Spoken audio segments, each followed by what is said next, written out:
And I am live and on the air. This is the Science Island TWIS Minion show. So far, only one minion, the old guy. Got a couple of people in the chat room. UXFLJ. A few people were in earlier, so maybe we'll get some comments from there as I make it through the stories.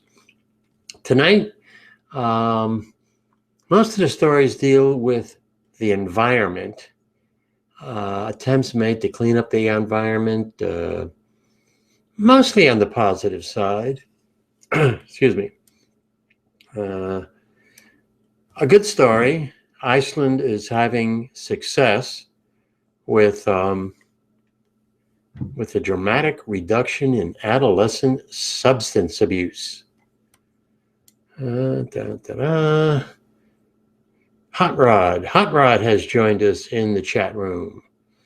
Got a couple of political stories, but I'm going to hold them back because I really need somebody to discuss them with, and hopefully Justin will pop in. So let me just, actually, let me say hello to Hot Rod in the chat room. Hello, Hot Rod.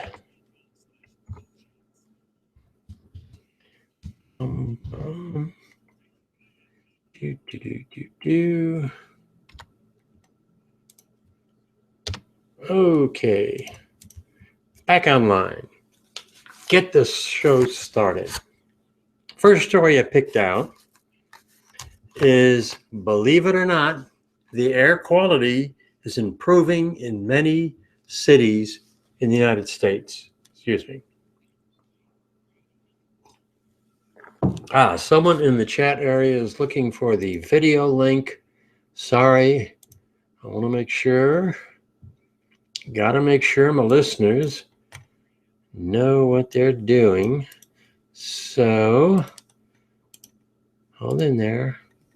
Okay. The chat room now has the video link. Okay, here we go again. Improving air quality in the United States. And it has fairly dramatically improved over the last decade or so. This is the American Lung Association. Actually, let me do the screen share so you don't have to look at the old guy's head. Okay. There you go. Clean air. All right. What we're seeing in the report is progress nationwide in both particle pollution reduction and ozone pollution. But there's still a long way to go nationwide. Biggest improvement came as countries studied across the United States lowered the levels of pollution in the air. And although weather patterns changed air quality, 16 cities hit their lowest levels of particle pollution ever since they've been recording it for the entire year. I'm getting a note from the chat room that the stream is laggy, and I apologize for that. Don't know what I can do. Well, let me get through the first story anyway. This included Los Angeles. Although it remains the nation's most polluted city for ozone pollution, while Bakersfield topped the list for particle pollution. Many cities benefited from both new practices at power plants, fueled by coal, better emissions, and engine technology in cars. Retrofitting the old dirty engines in construction equipment and school buses is really helping with improving air pollution. The Federal Clean Air Act created big improvements. In Ohio, for instance, particle pollution readings improved in Cleveland, making it 16 cities, as I've said, the lowest levels of pollution in decades. Let's see. Many Americans, however, still live in dirty air, what's called dirty air. 166 million particles per cent. Probably I don't know what the standard is, but I guess it's 166 million people still live in cities that qualify as being polluted, and that's almost half the population. Los Angeles and Bakersfield still not doing too good. And the problem, of course, is in cities, particularly California, is pollution from the cars. All right, back in the Hangout. Come on, getting rid of the screen share. Okay, now it's good. Yay, Jay in the chat room tells me that it's good. Don't know what I did.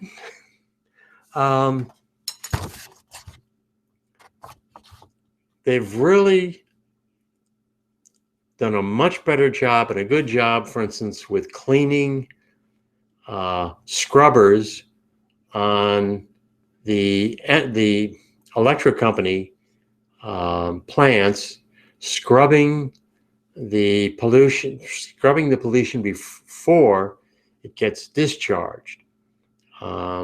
That's a Clean Air Act. I guess it's going to be technology that's going to find the answer, such as going to electric cars. When we switch over, and we will, from electric cars, from the internal combustion engine that we have today in most cars to electric cars, that's going to create a massive drop in, I think, air quality. I don't know how long it's going to take. There are a growing number of charging stations, but still far from a nationwide network. So I don't know.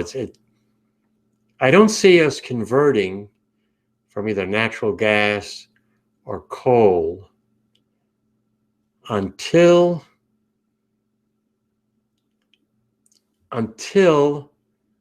there's greater production of greater adoption of solar energy.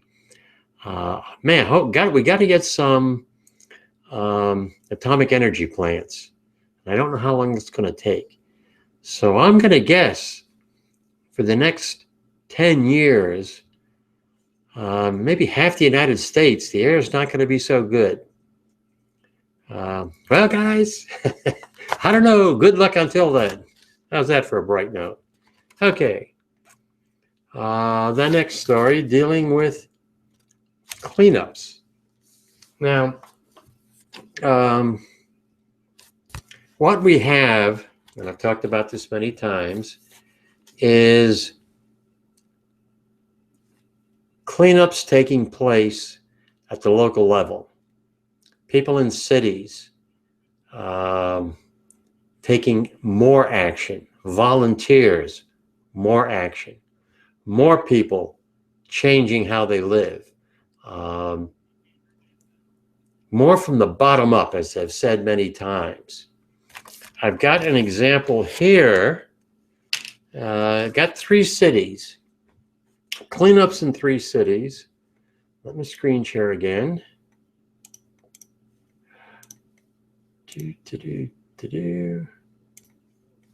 Okay. In Rome, the Ganges River in India, and in Boston. Excuse me.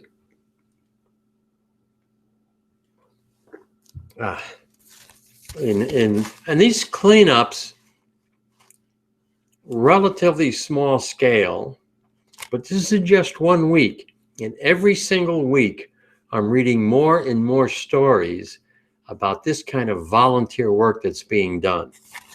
Now in Rome, you have the Tiber. City of Rome was founded. The banks are covered in graffiti, litter, homeless encampments, overgrown with vegetation. The water is murky and filthy. Wonderful.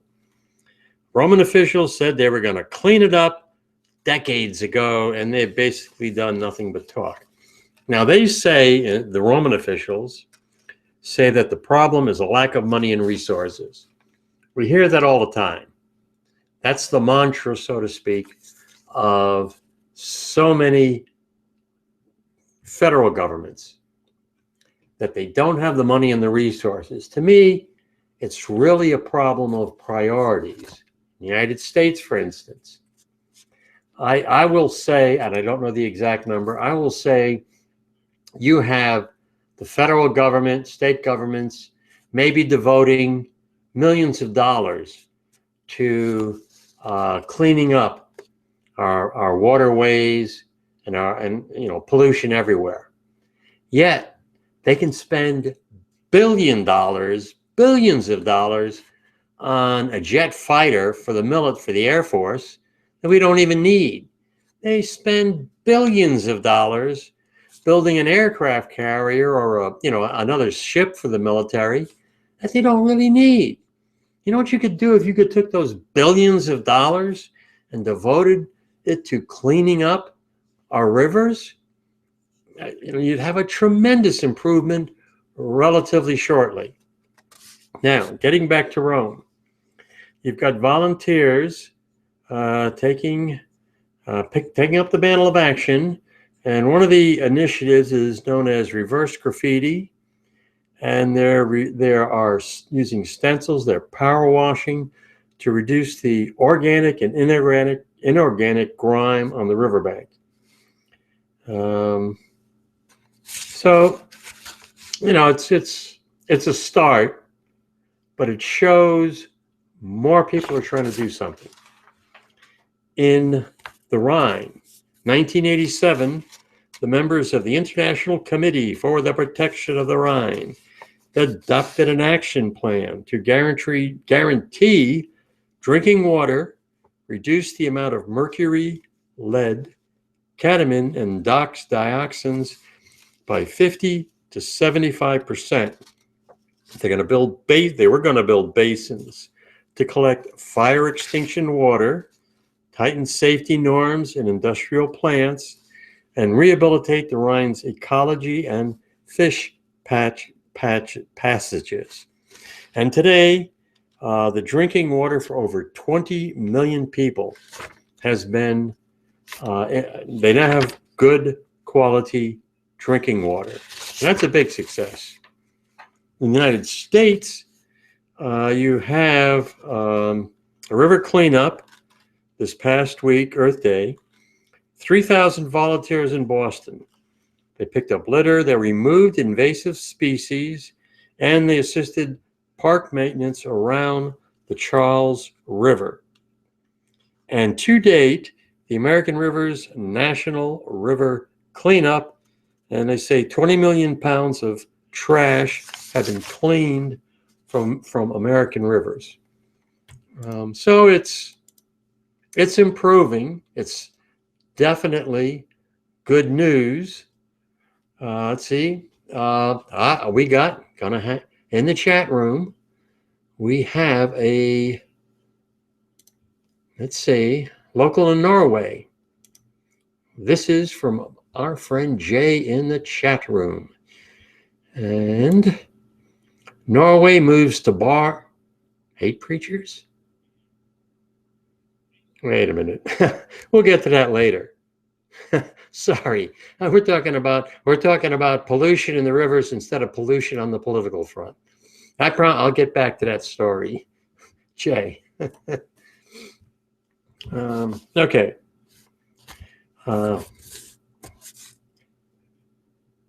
Getting back to political action happening at the lower levels. As I say, it's going to take another 10 decades to see really significant cleanups nationwide. But every single week, I'm reading stories about people trying to do something now. One of the best cleanup stories I know of is the Hudson River in New York, and the rivers around Manhattan. In the rivers around Manhattan, they've now spotted whales. You've got the salmon and other fish that have come back into the Hudson River. So the Hudson River cleanup proves what you can do once you commit the resources. Let me get to, I keep saying I apologize. That's my old, I'm reprogramming my old man brain to the stories. Okay. Another success story concerns substance abuse, and that's in Iceland. And Iceland's had a dramatic reduction in adolescent substance abuse. Okay. Now let me go to the screen share from Eureka Alert. And this is Reykjavik. And in 1998, substance abuse among adolescents in Iceland was one of the highest in Europe. By 2015, it was among the lowest. That's a tremendous turnaround. And this is according to Inga Dora something or other, professor at Reykjavik University. They've got a program, Youth in Europe, the drug prevention program. It's primarily based on preventive work that originated in Iceland in 1998. Important thing is it's evidence-based international program, as I say, initiated in Iceland. Currently being carried out over 30 European cities and municipalities, Helsinki, Bucharest, Oslo, Riga, Sofia, St. Petersburg. And hopefully these other cities will see the same kind of progress we have, they have in Iceland.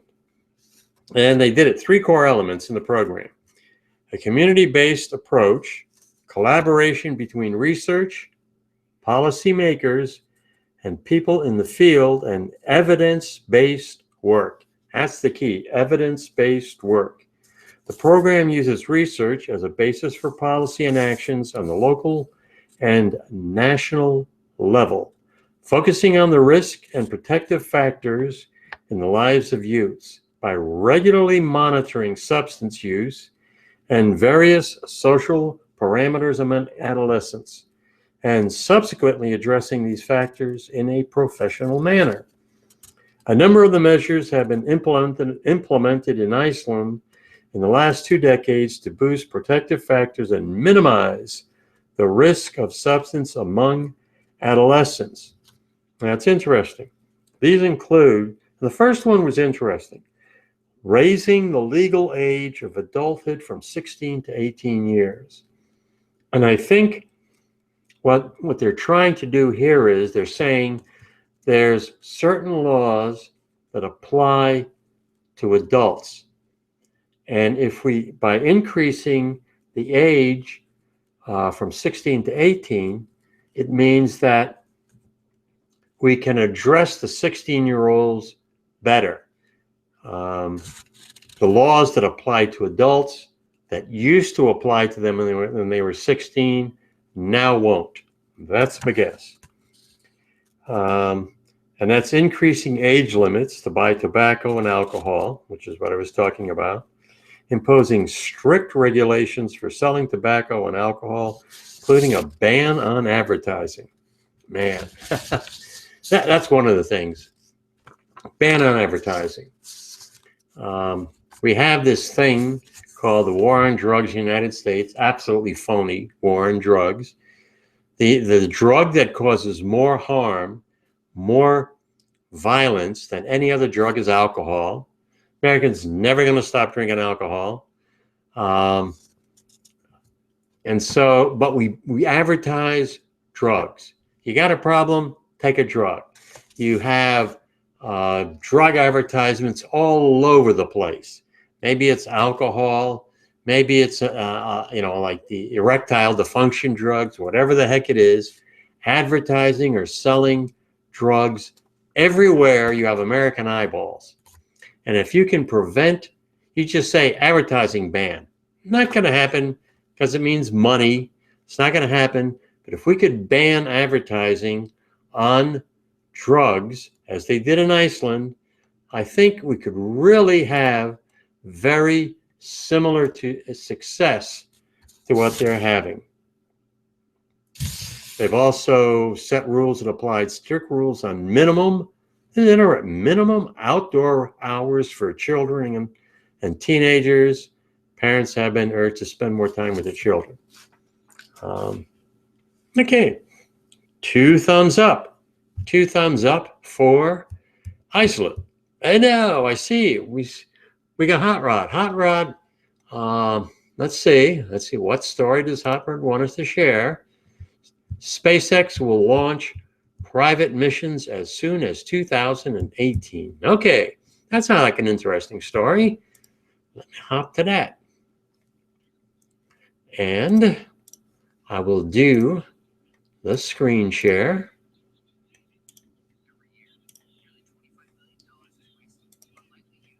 We got an attempt. What am I doing? Where am I going? Got an advertising running.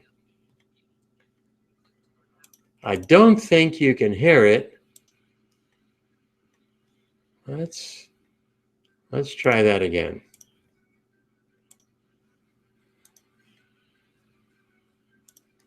Okay, I'm going to read from the story, and hopefully you can hear the advertisement. Oh, come on. How do you...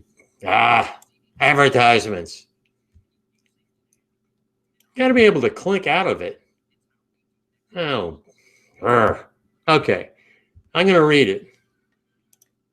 Let's see. Gonna read the story. The commercial spotlight company SpaceX announced on Twitter today, where else could you announce anything but on Twitter, plans to send its robotic Dragon capsule to Mars as early as 2018, just 3 years. SpaceX tweeted, this is the 27th, so that was Thursday, that was Tuesday. And it's a key goal for SpaceX and its founders, Elon Musk. Source familiar with the company's plans, first test flight of Dragon capsule will demonstrate technologies needed to land large payloads on the red planet. And they want to include supplies and habitats. Supplies and habitats by 2018. Wow, that'd be pretty ambitious. That is ambitious. And they're going to reveal their details for how they're going to colonize the colonization architecture later this year. It's designed to land anywhere in the solar system. Okay, well, you need the delivery mechanism, but we wouldn't recommend transporting astronauts beyond Earth, Moon region, and that I completely agree with. We should be starting with the moon, definitely.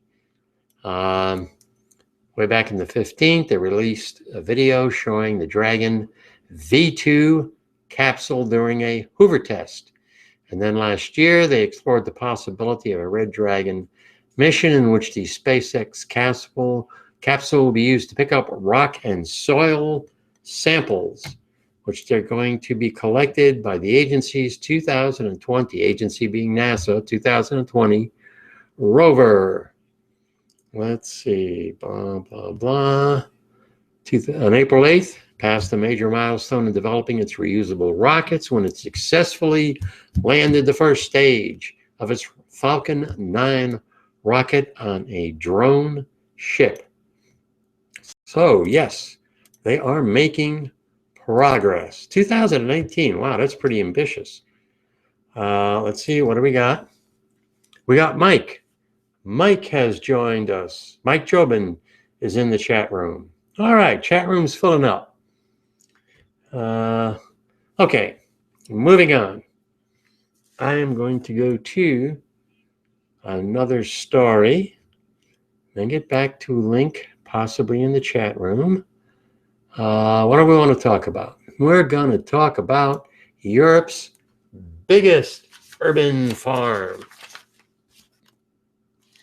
Let's see, biggest Europe. Here we go. Okay. It's in here. I promise. It's in here. I'm skipping over some stories because, as I say, I want to hope maybe Justin will get here. Here we go. Once again, sorry for the delay. And what you have is an office building in blah, blah, blah. Urban farmers. Okay. I want to, come on, people. Where's the story? There's the story. Okay.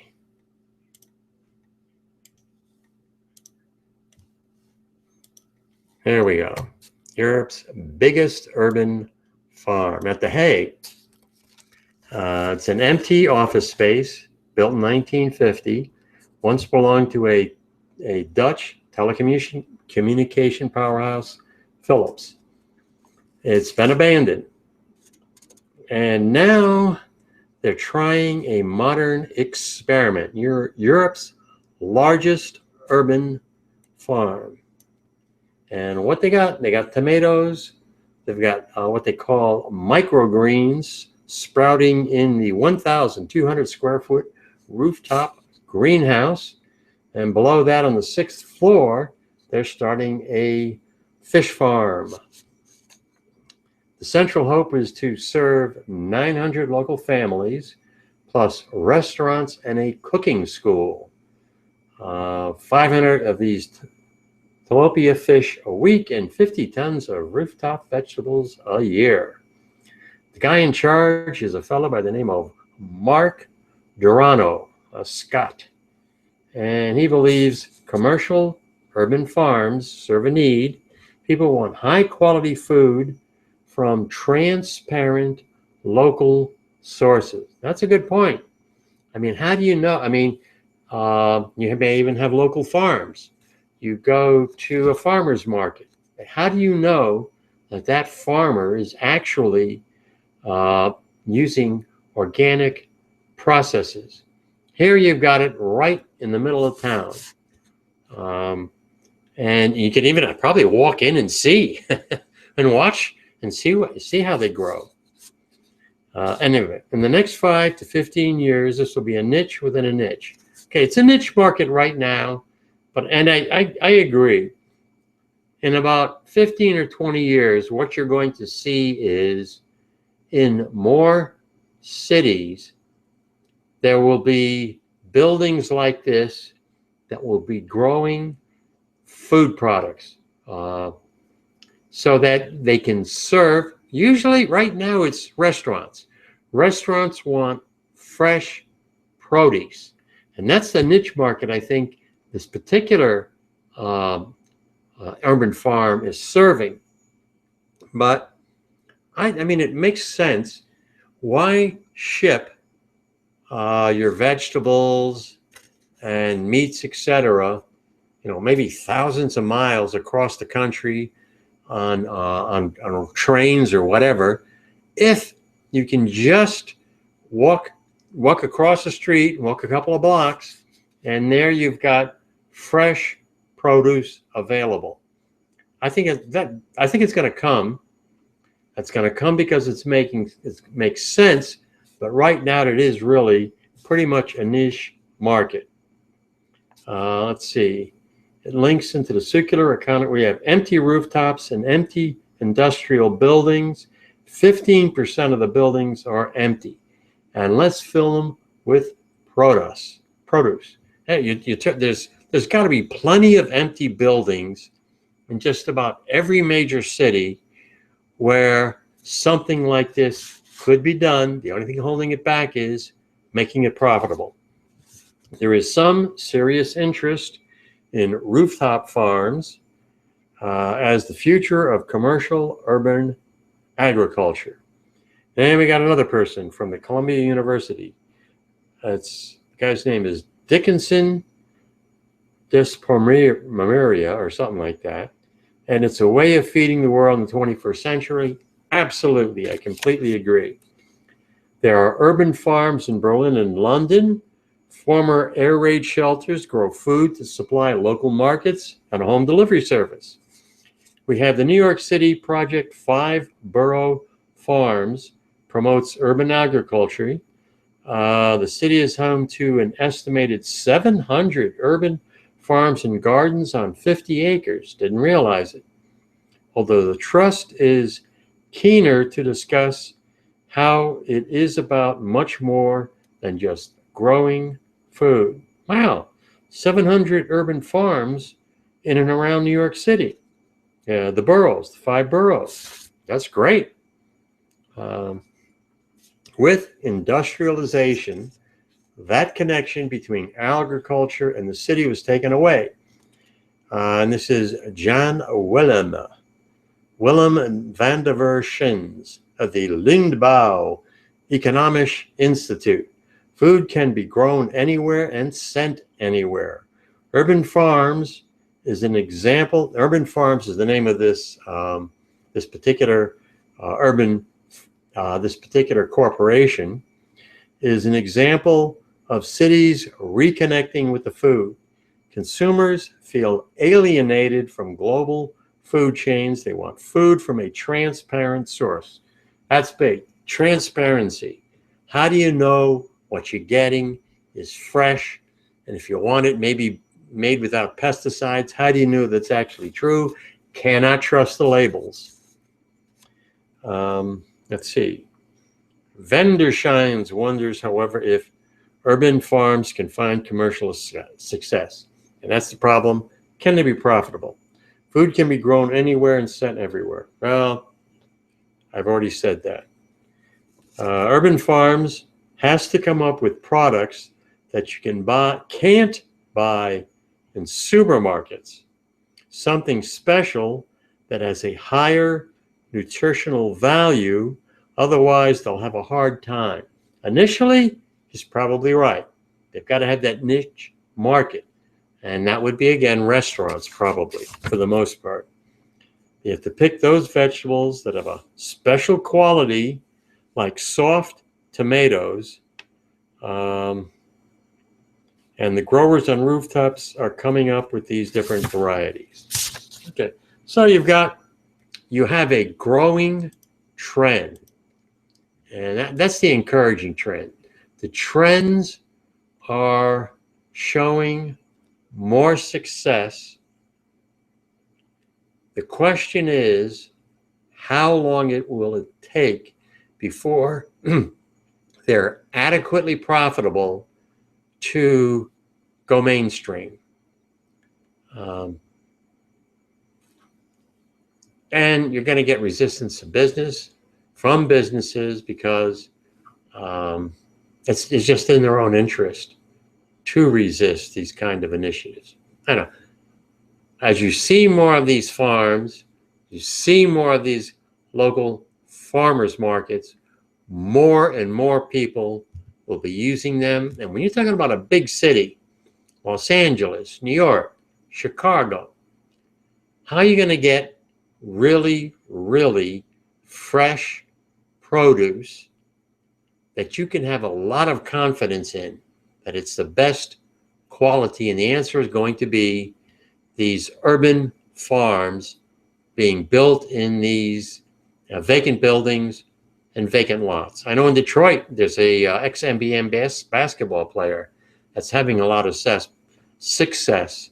And his market is, where the people in the lower income levels. And now they too have access to better quality food.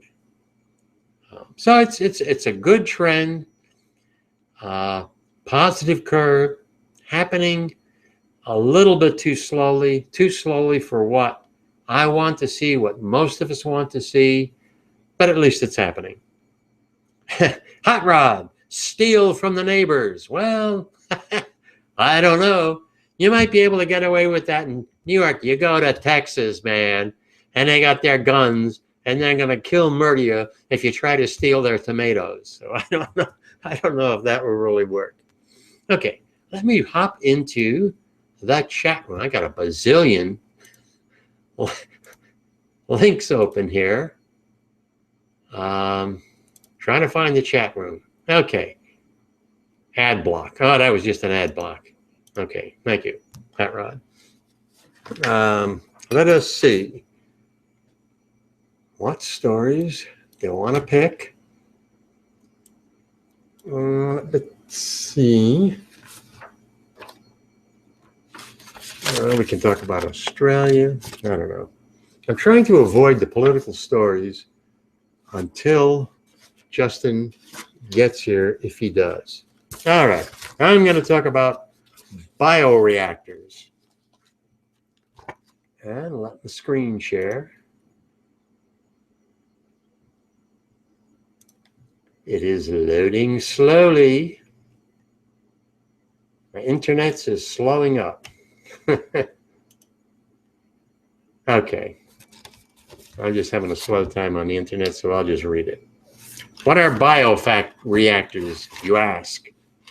And they're passive filtration systems that can reduce nitrate losses from farm fields. Most bioreactors are simple pits filled with wood chips. Bacteria in the wood chips remove 25 to 45% of the nitrate in runoff water. And research, summarized in a special report, highlights their potential applications and proves insight into design options. This is Urbana, Illinois. And then last summer, the Gulf of Mexico dead zone spanned more than 6,400 square miles, more than 3 times the size it should have been, according to the Gulf Task Force. And nitrogen runoff from farms along the Mississippi River, feeding algae, but they feed the algae, but other marine life starving from oxygen when the algae decomposes. The 12 states that border the Mississippi have mandated to develop nutrient reduction strategies. But one that's particularly effective, these researchers say, is the bioreactors. They're passive systems. That's good. Ed, huh? Chat room is asking me some questions here. Install it, Ed? No, okay, I don't know. I don't know the question you're asking me, Jay. Okay. Hopefully the chat room can still see me. Let's see. Let's see. Okay, here we go. Back on pace. I got the paragraph I need. Bioreactors are passive filtration systems that capitalize on a bacteria process known as denitrification. They remove 25 to 45% of the nitrate in the water draining from farm fields. Research on and installation of bioreactors has accelerated in the past decade. But the University of Illinois, university professor Laura Christensen and her colleagues are urging a move past proof of concept towards large-scale deployment. Bioreactors are one of the most effective edge-of-the-field practices, but until now, they haven't been rolled out on a large scale. The designs vary.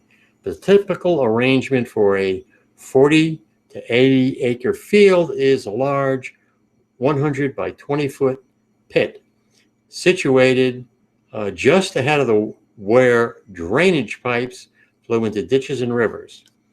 The pit is filled with carbon-rich organic matter, usually wood chips, but sometimes corn cobs, biochar, and other matter. Denitrification bacteria make their homes in the organic material and utilize its carbon as an energy source to convert nitrate in the water to harmless nitrogen gas that makes up 78% of our atmosphere. A benefit of bioreactors as a nitrogen management strategy is their cost to benefit ratio. Bioreactors can cost approximately $10,000 to install, but cost sharing is available to the USDA's Natural Resource Conservation Services for about half that. Importantly, bioreactors typically operate for 10 years before the wood chips needed to be replaced. It's a big upfront cost compared to cover crop, but then you're one and done for 10 years. And according to Christensen and other experts, contributing to the special flow rates can significantly affect the efficiency of bioreactors. During low flow periods, water can be held in bioreactors for too long, so you got to make sure you've got that flow. The drainage system never flow at a consistent rate. Bioreactors have to be designed strategically to optimize retention time and maximizing nitrate removal without undesirable bioproducts. The critical period for nitron loss is early spring before the plants are growing and taking up nitrogen. Snowmelt puts a significant amount of water through the bioreactor depending on where you are, because snowmelt and early spring drainage water is cooler. Calling for more field research, and they want more widespread use of these bioreactors. So again, technology is providing us with better answers. And in this case, you're talking about wood chips. You're talking about something renewable. And you're using, I don't know, I hate to say the word, but it is a more natural process. The runoff flows through the wood chips. The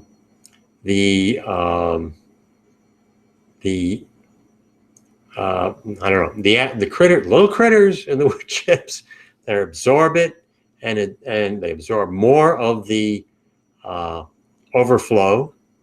And instead of it going into the water supply, it eventually just goes up in the air. Good success, progress. All right, let's see. Okay, we're still good in the chat room. Okay. All right, I was a little confused who the people in the chat room were talking to. All right, what else are we going to talk about? Yeah, take a look over the stories. I know Hot Rod. Hot Rod once got talking about the political stories. Let's see. Maybe I will. Nearing 1 o'clock my time, so I'm going to guess maybe Justin is not going to be joining us. All right. Yes, Mike? Hi, Mike. Spam chat. I am confused. The chat is getting the old man confused. All right. Okay. Well, actually, I'll go back to the story. Our friend Hot Rod suggested. I saw sex in the title somewhere, so I'm pretty sure that's why. All right. We're talking our friend Norway. Norway wanting to get rid of hate preachers. I will screen share. Okay. And it's the Norway Minister of Justice. On Wednesday, she wants to take a hard look at rules regulating the entry and residence of so-called hate preachers. Oops. clicked the wrong button. Sorry. Okay, here we go. International Minister Sylvia Lushag said that ministry officials should review the regulations for residence permit issued to imams, religious leaders, and preachers. Okay, this is I'm beginning to be concerned. This is an anti-Muslim deal. I think in this case, maybe it's our friend up here that's doing the hate preaching. Minister that said, while she believes in the right to express one opinion, she wants to throttle the emergence of radical religions in Norway. I got a feeling they're already there. Some of the people, let's see, we got another Sundra Bangstad of the Institute for Church, Religion, and the Worldview Research. There's no doubt that some of the people connected to the Islamnet left Norway to become freedom fighters. And Norway's plan to take on hate preachers. We are talking about censorship. That's what we're talking about. And the hate we're talking about is hating the Muslims. It's all those nasty Muslims that are causing the problem. In the United States, I don't know, you got millions of Muslims. And the evidence that I see, let's go to evidence-based. The evidence that I see is you got a very small, what is it? I mean, they had maybe 5 that I know about, 5 Americans that went over to Syria, 5 Muslims out of, I say the couple of million Muslims, I think maybe there's 4 or 5 million Muslims living in the United States. Whatever the number is, there's just a very small percentage. So, you know, that's Republican talk. That's our friend Donald Trump. That's our friend. We got Norway's got a Donald Trump, and we in the United States we got a Donald Trump. And so you got to look at the evidence. You got to look at the evidence, and censorship is really, really bad idea in the absence of evidence. Okay. Haha, said Hot Rod. And my friend Jay, UXFL, haha, they're laughing. That's good. All right. This is, I got 2, I'm going political. Justin's probably not going to make it.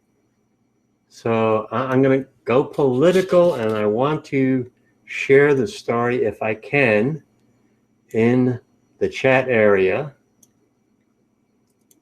Let's just wait a second, please, guys. And I want to see if I can get this over into the chat room.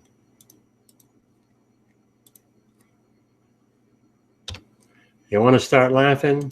This story is going to, it's, okay. Anybody outside the United States, I promise you, we're not all crazy people. I know it's got to be hard for you to believe we're not all crazy people.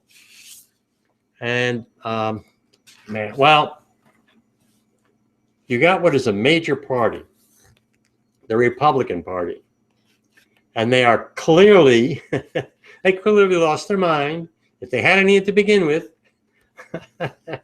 And it looks like Donald Trump is actually going to be their presidential candidate. Let's see how that works, Republicans. All right. And our friend Ted Cruz.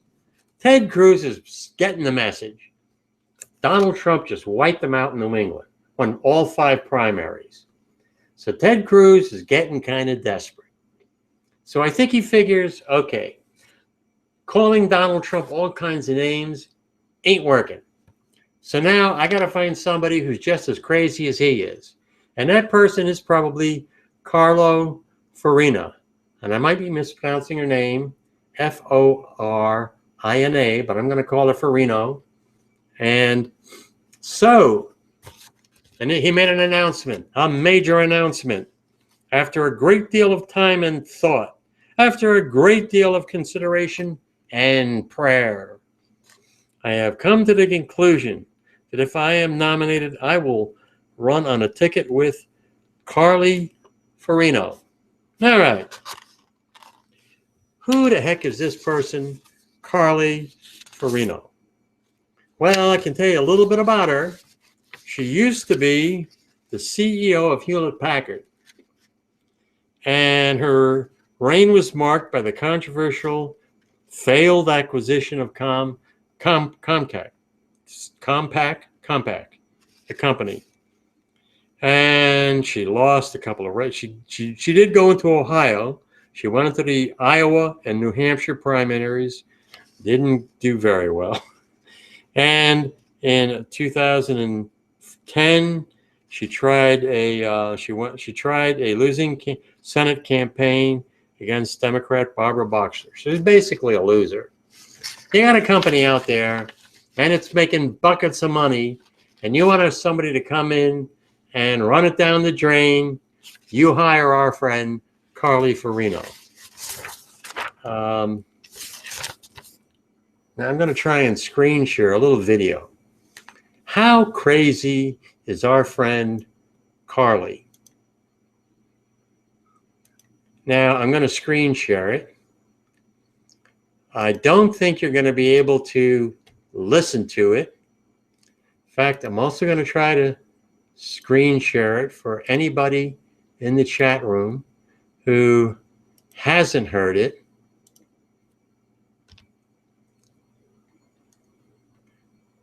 Let's see. Hot Rod is giving me some diction lessons, which ain't gonna work, Hot Rod, because I can't pronounce anything. I'm gonna call it Carly. Okay. Now, let me go to the screen share. Oops, I gotta find the right spot to screen share. Okay. Here we go, guys. All right. She was running against somebody named Tom Campbell. And this is her ad. I don't think you can hear it, but that's okay, because her friend, her opponent, is not only not a conservative, he's a demonic sheep. How's this for a great campaign ad?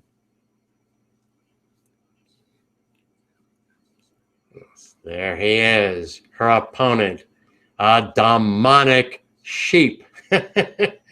Oh, enough of that. Okay.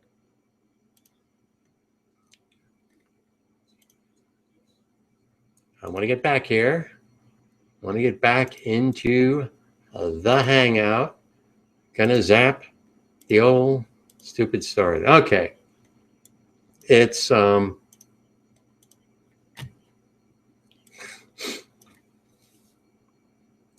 I don't know how crazier it can get. I say that every week, and every week, you know, the Republicans outdo me. I thought what Trump was doing was crazier enough. And now we got the team of Cruz and Carly. There we go, Carly and Cruz. God only know what she's going to come up with. Entertainment factor, certainly.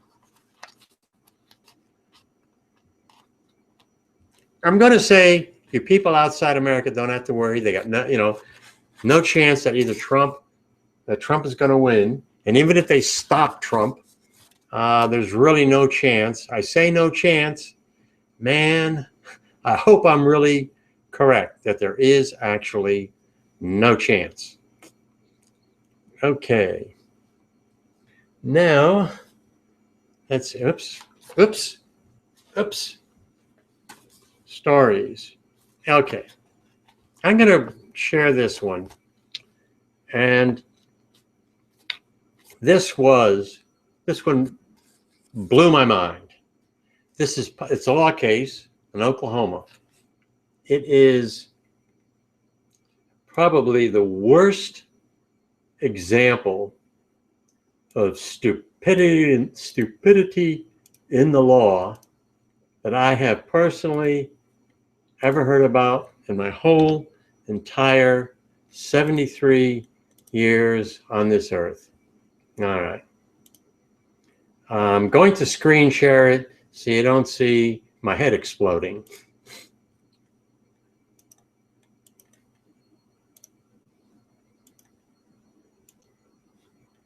Okay. Now, Oklahoma courtroom. And as you can see from the headline, oral sex is not a rape if a victim is unconscious from drinking. I'll read a couple of paragraphs from this. An Oklahoma court stunned local prosecutors with the declaration that a state law doesn't criminalize oral sex with a victim who is completely unconscious, if they're unconscious from drinking. Not only did you have a lower court, a local court, a judge, you also had an appellate court. The state's criminal appellates court also said that that this particular case should be dismissed.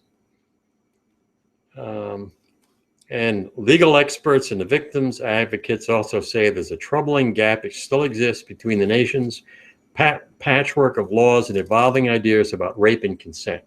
Okay, here are the details. You're talking about a 16-year-old girl went to a party, got drunk. 7-year-old boy, they were drinking at a park. Okay, so a 7-year-old boy offered to give her a ride home. She said, okay. While she was driving in the car, she blacked out. She became unconscious. And the guy had forced oral sex with her. Absolutely no doubt about that.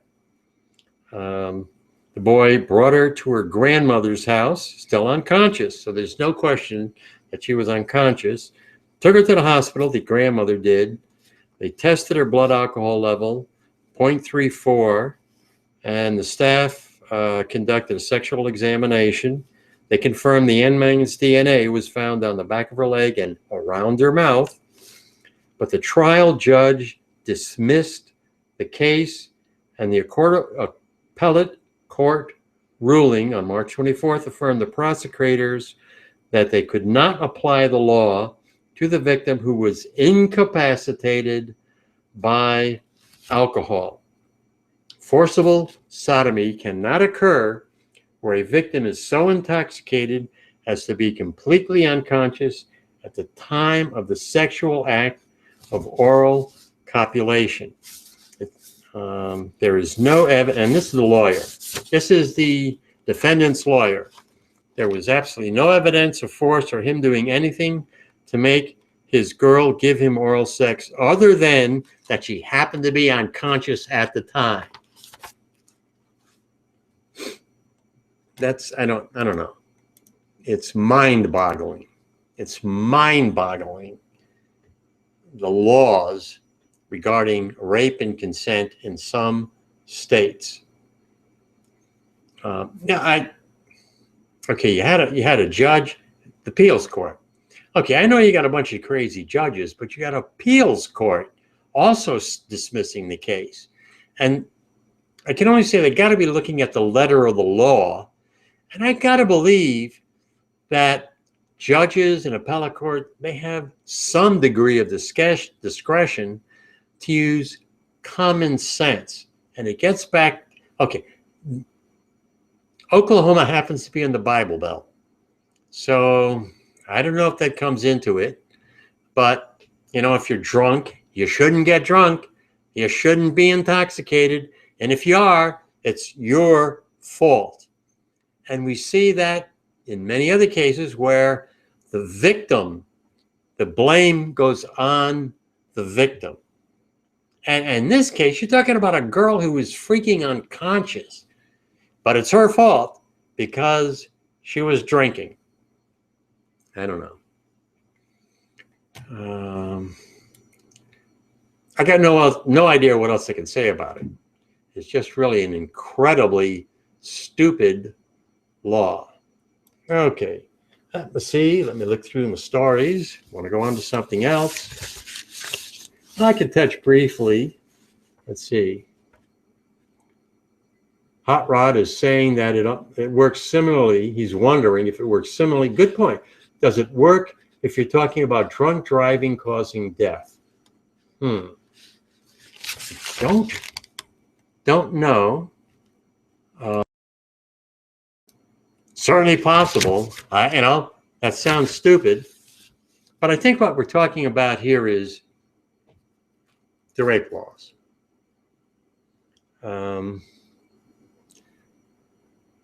I guess you just have, some states have laws that punish the victim.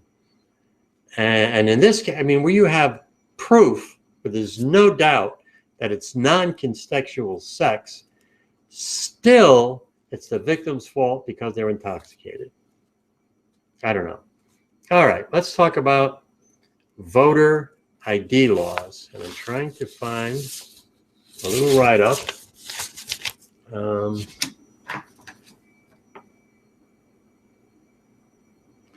Let's see. Okay, here we go. I got the story. I want to screen share it in the chat room.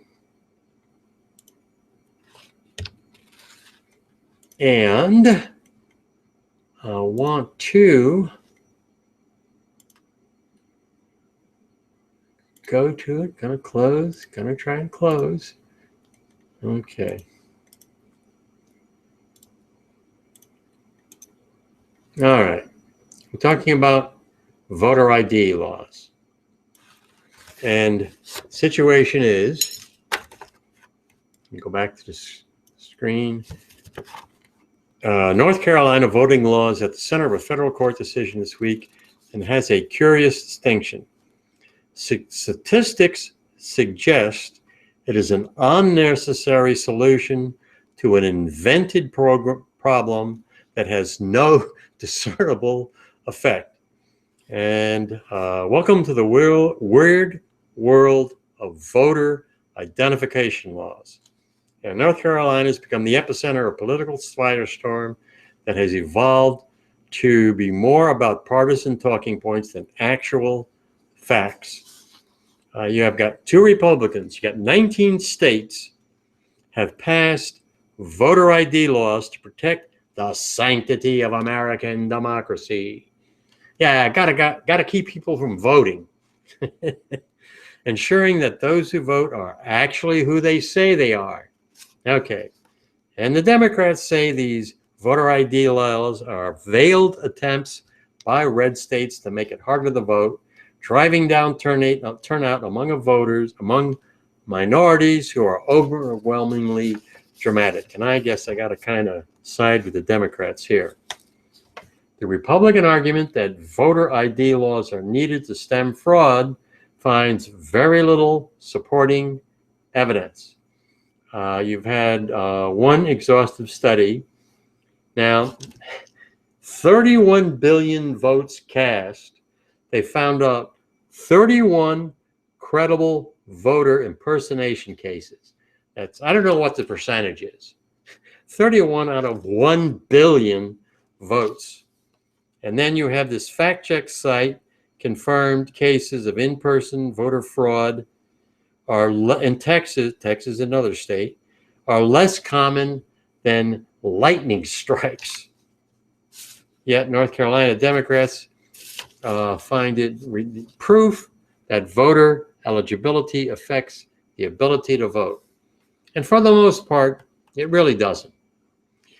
California at San Diego study said that strict voter ID laws reduced minority participation by 7.7%. Okay, that's obviously way too high.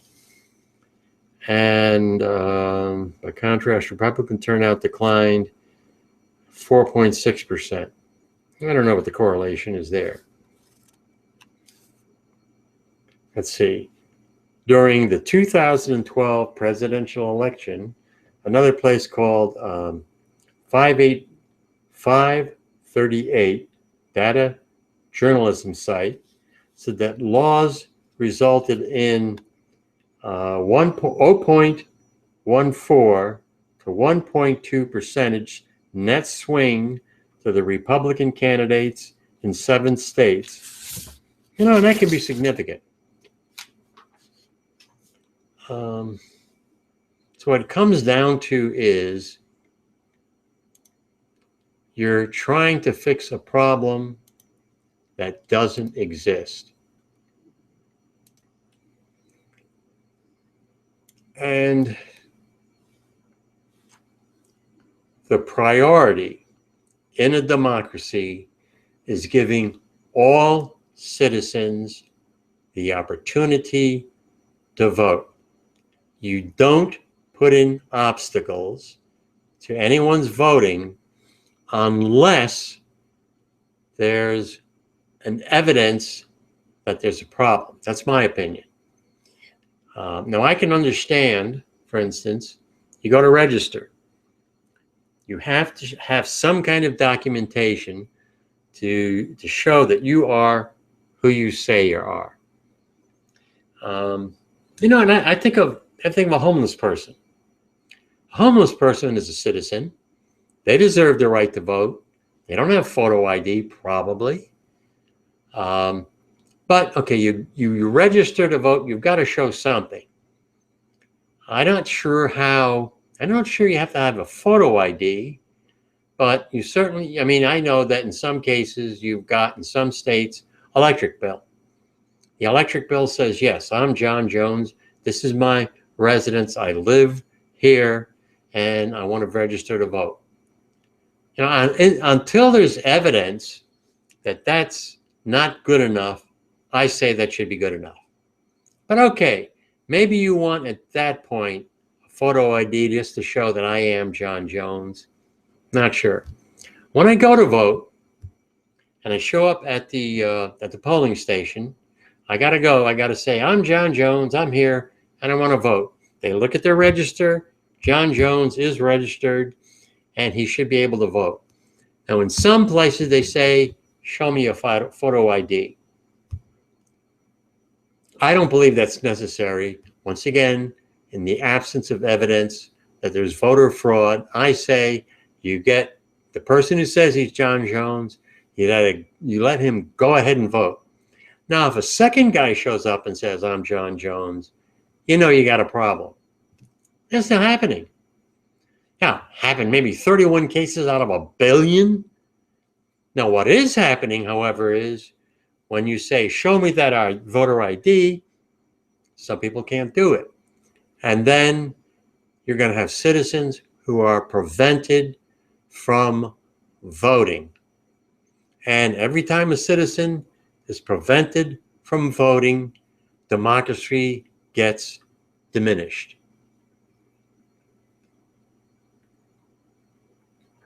Excuse me. All right, okay.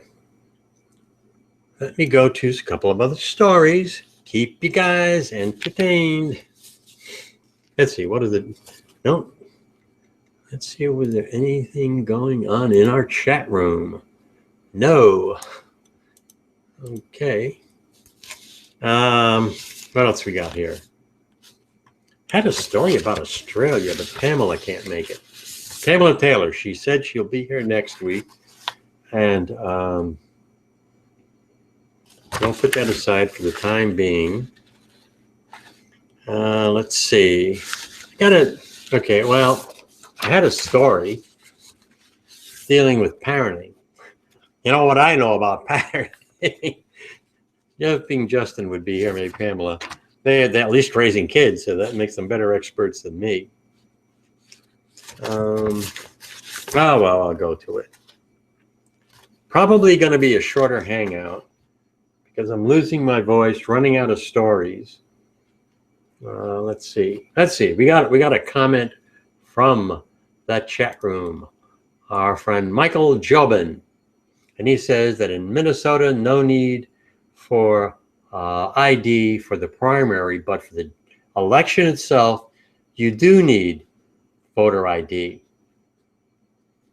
That doesn't make any sense to me. What the heck do I know? Okay.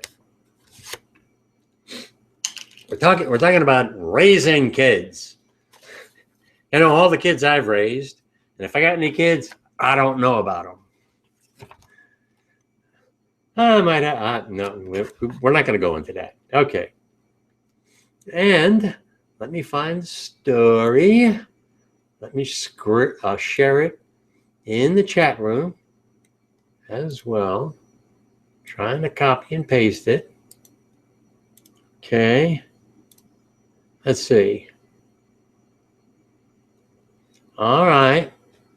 Jay. Now, Jay's got a story about our friend, the bees. So what I'm going to do is I'm going to go to Jay's story. Okay. I want to, let's see, pressing buttons, figuring out stuff here. Sorry, guys. I want to put it in chat area so I can provide a link to it when we get to a show notes. And I will have links in the show notes to all of these articles. Okay. Let us take a look at, gonna screen share. Okay. 2 of the world's top 3 insecticides harm bumblebees, neocyanides. 2 of the world's most widely used insecticides cause significant harm to bumblebee colonies, and this is a new study. 3rd had no effect. Work shows distinct effects of each type of neocyanide pesticide. Excuse me. Neocyanides and other pesticides have been implicated in worldwide decline. Okay. New study examines the effect of 3 of these. The latter study involved 75 colonies across 5 sites in Scotland and a control colony where no pesticides were used. Okay, they found that imidacloprid, and I'm butchering this, made by Bayer, but it's imidacloprid, and thiamethoxam at realistic levels of exposure harmed the bumblebee colonies. For example, the first one, imidacloprid, cut the number of bee cells which contain eggs by 46%, while thiamethoxam reduced the number of live bees by 38%. And this other one, cothanidide or something like that, had no effect other than increasing the number of queens produced. I don't know how good or bad that is. Clear evidence that 2 of the 3 are harmful to bees. Significant evidence for a ban on both of these. And then there was a study in November found that honeybee colonies exposed to thiamethoxam were able to compensate for bee deaths by producing more workers, so there was no overall impact. Let's see, the research did not show, blah, blah, blah, blah. Important and timely study as the body of evidence for negative effects of neocyanids on non-target species mount. It is important to consider the differential effects of these chemicals. Only considered the effect on one species, bees, but it could affect other species, obviously, as well, and that's me paraphrasing. Blah, blah, blah. Spokesmen from the pesticide manufacturer, of course, they challenged the study. The apparent colony effects reported in the study contradict a previous study, probably their study. This study struggles to explain the inconsistent results found across laboratory and colony experiments. paper continues a narrative from different research group finding different results. And let's see, you have Jesus, can't pronounce. My pronunciation is gone for today. This guy criticized EU regulations that allowed pesticide manufacturers to conduct the trial studies themselves, which is absolutely ludicrous, and I completely agree. That's the case in the United States with the FDA, but the problem there is money. They don't have the funding to do their own studies. Okay. Too bad our friend Ulysses Aiken isn't here.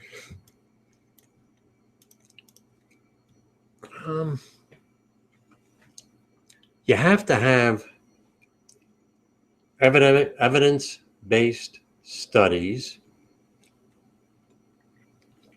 What you really need, I don't know how you can avoid having the regulatory agencies having the final say other than the consumers.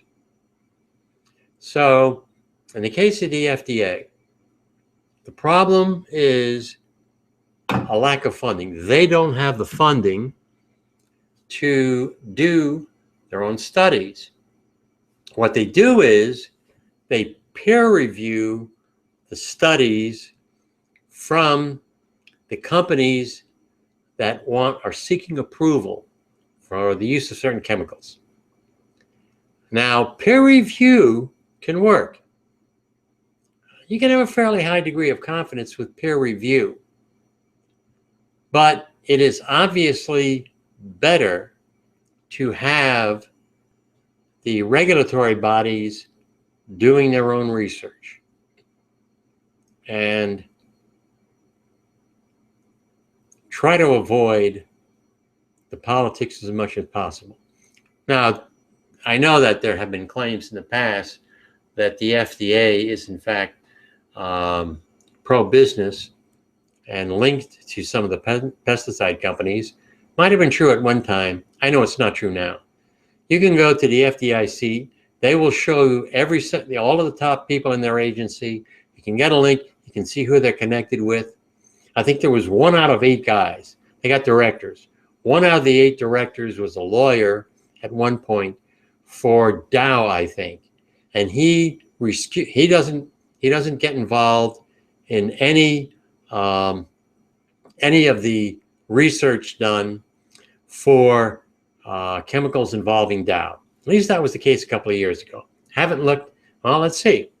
Let's see if you can believe what I'm talking about. We're going to go. Let's see. I'm going to go to the FDA site. The America of the Internet. I am now in the Internet site. Now, let me see. Home. I'm home. Let me see if I can find a link. Recalls, evidence, blah, blah, blah. Regulatory guidelines. Somewhere. FDA organization. Now, I'm going to screen share this just so you guys can see what the heck I'm doing. Got right online. FDA. Okay. Here is the Office of the Commissioner. You got a bunch of them. Let's see. FDA Commissioner's page. And I know there's a link. What am I doing, people here? I'm all over the place. Come on. I have a complete failure. I don't know what the hell I'm doing here. I'm attempting to. Okay. That's why people say, let's try this. I don't want to try stuff to make my viewing experience better, because I wind up pressing buttons and completely screw up everything. Okay, here we go. I'm back on the page. Now I'm honored, blah, blah, blah, blah, blah, blah. Speeches. Okay, well, you can hear some speeches. I know there's the resume. Here we go. Here we have the commissioner's full biography. Robert Cardoff, Commissioner of Food and Drug Administration. Previously served with the FDA. Let's see, what else? Executive for the Center for Drug Evaluation and Research. A whole bunch of other offices. He was a professor of medicine and vice chancellor for clinical translational research at Duke University. He served on a bunch of stuff. Okay, that's my proof that the FDA is completely transparent and contrary to what some people have claimed. It's not biased in any way. At least it has been that way under the Obama administration. Okay. All right. Let's see. Mike says there was a large equation for that FDA something that listed. Okay, let me go to the chat room. Make sure what my friend Mike is talking about. Not sure if I understand you, Mike. There's a large equation for the FDI, but that list, okay.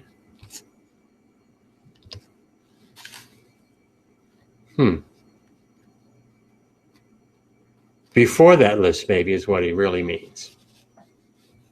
Okay, maybe in the past, maybe Mike, maybe in the past, there were more representation, more influence by the chemical companies. I'm going to say there clearly is not now. Who knows what the heck is going to happen if our friend Donald Trump does actually win the presidency? I can't believe it. I'm not even going to say that anymore. I can't believe that. No more. The person whose name shall not be mentioned for the rest of this podcast. All right. I'm going to throw in a study here about the subject I know a lot about, raising kids. And, okay. And I want to screen share it.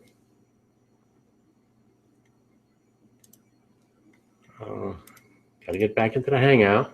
Can't screen share if I'm not in the Hangout. Okay, there we go. Seeing the benefits of failure shapes kids' belief in intelligence. All right. Anybody here? I don't even know if anybody in the chat room has any kids. I don't think Mike does. I think our friend Jay is probably he's too young to have kids. He's a college student. Don't know about hot rod. In any event, all us experts on raising kids. Parents' belief about whether failure is a good or bad thing guides how their children think about their own intelligence.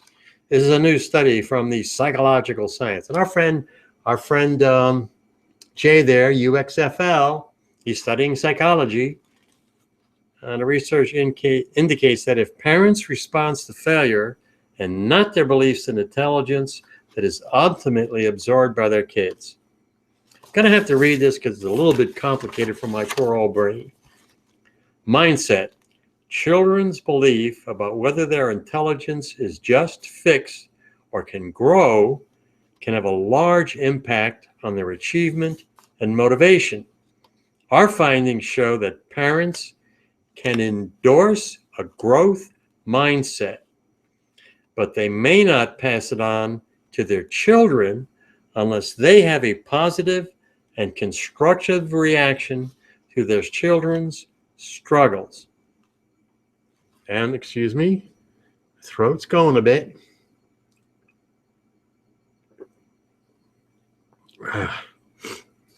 Despite considerable research in mindset, scientists have found evidence that suggests that intelligence mindsets are handed down to children from their parents. What kids might see and be sensitive to, the researchers speculate, was how their parents feel about failure. Hot Rod. Hot Rod said kids are noisy, smelly, and sticky. Actually, that's kind of pretty much my attitude, which is why, yeah, I ain't got any. All right. I kind of agree with you, Hot Rod. All right. These researchers surmise that parents convey their views about whether failure is positive or negative, and they pass it on. Okay, parents who typically show anxiety and concern when their kids come home with a poor quiz grade may convey the belief that intelligence is mostly fixed. The kid starts to believe that, they're not so smart. Parents who focus instead on learning from the poor grade signal to their parents that intelligence can be built through learning and environment. So it's how, this I really do see, how parents react when their kids are not doing so well. Excuse me, I got to take another drink of tea. Okay, in one study, the researchers asked parent-child pairs to answer a series of questions designed to tap into their individual mindsets. The parents rated their agreement with 6 statements related to failure and 4 statements related to intelligence, such as, you can learn new things, but you can't really change how intelligent you are. Okay, the children all in the 4th to 5th grade responded to similar statements about intelligence. And Rorx has joined us in the chat area. Hello, Rorx. We're talking about a study related to how children feel about and how they develop their own attitudes towards intelligence. That is, how parents react to a child's failure has a big impact upon how that child feels about their own intelligence. All right. Let's see. Somebody's clicking me. Okay. Just started listening, Rorx. Okay. We got a study here. Hopefully, I was going to say a very sexist remark. I'm a terrible person. I'm sorry, Rorx. Just because you're a woman, you're supposed to know about kids, right? Oh, well. That out of the way. Oh, boy. Okay. As expected, there was no association between parents' beliefs about their intelligence and parents' belief about intelligence.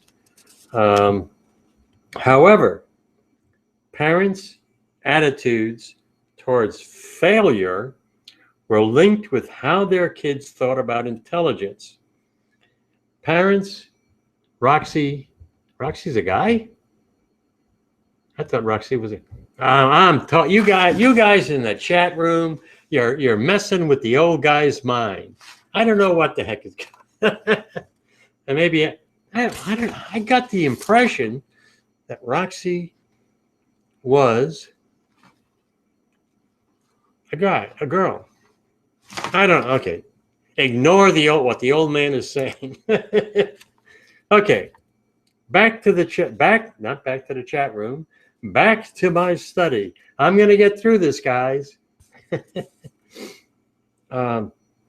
Parents' attitudes toward failure were linked to how their parents thought about intelligence.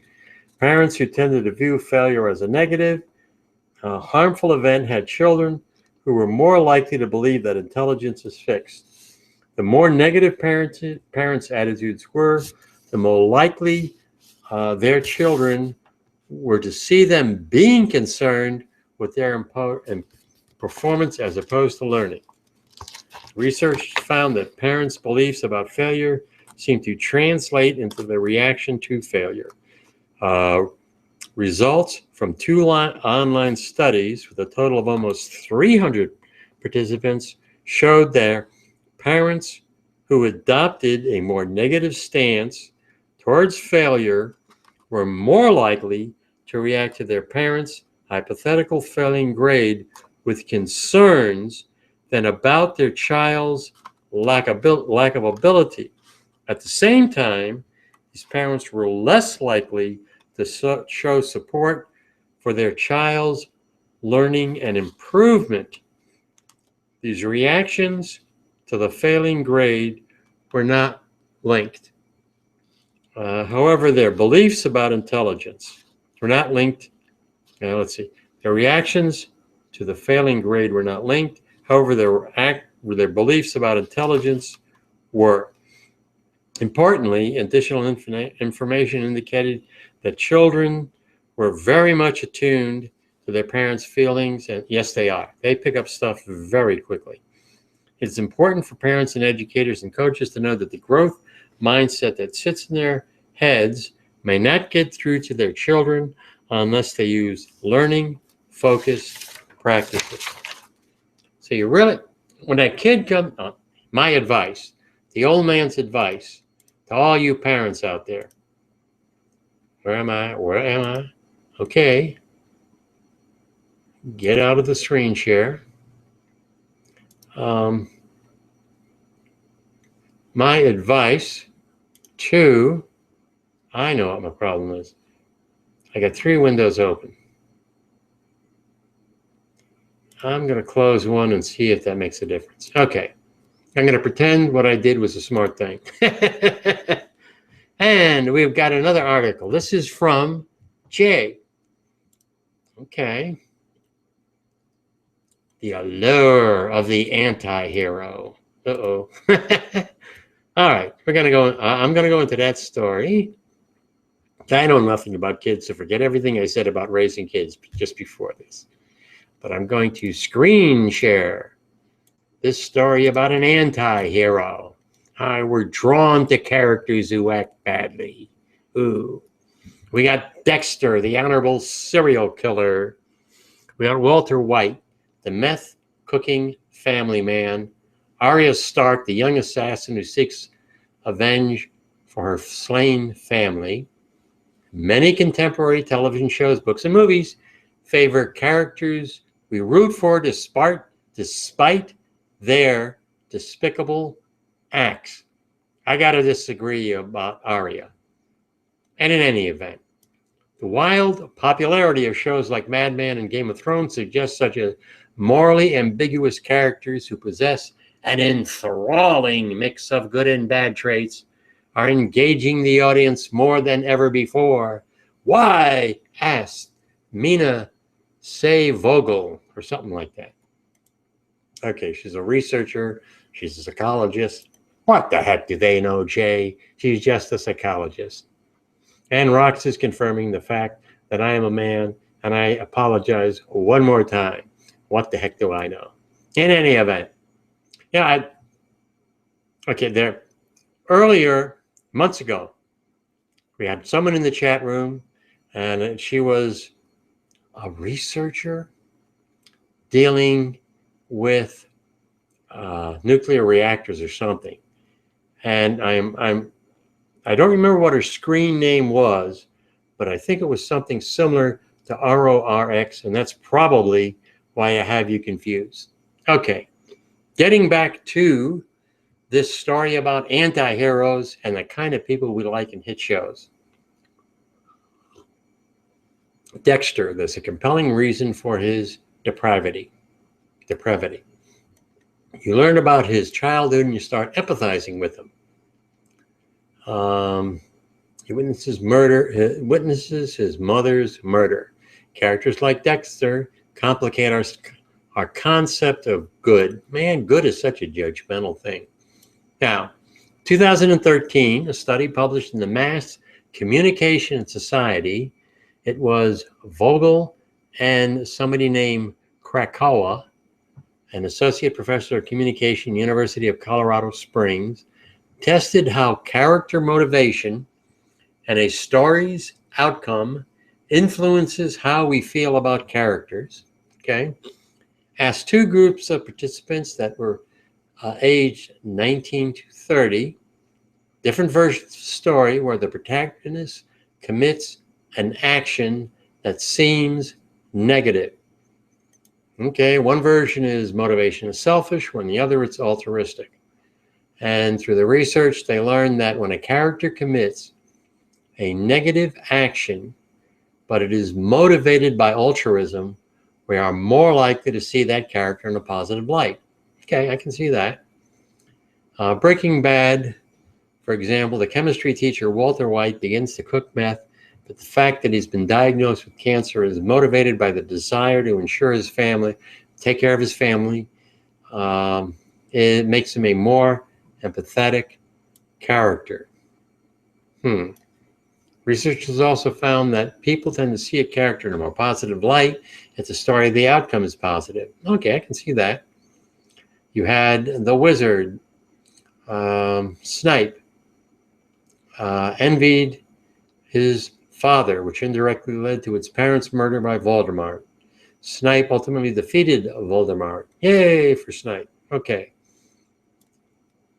When justifying a character's actions in a way we are committed, and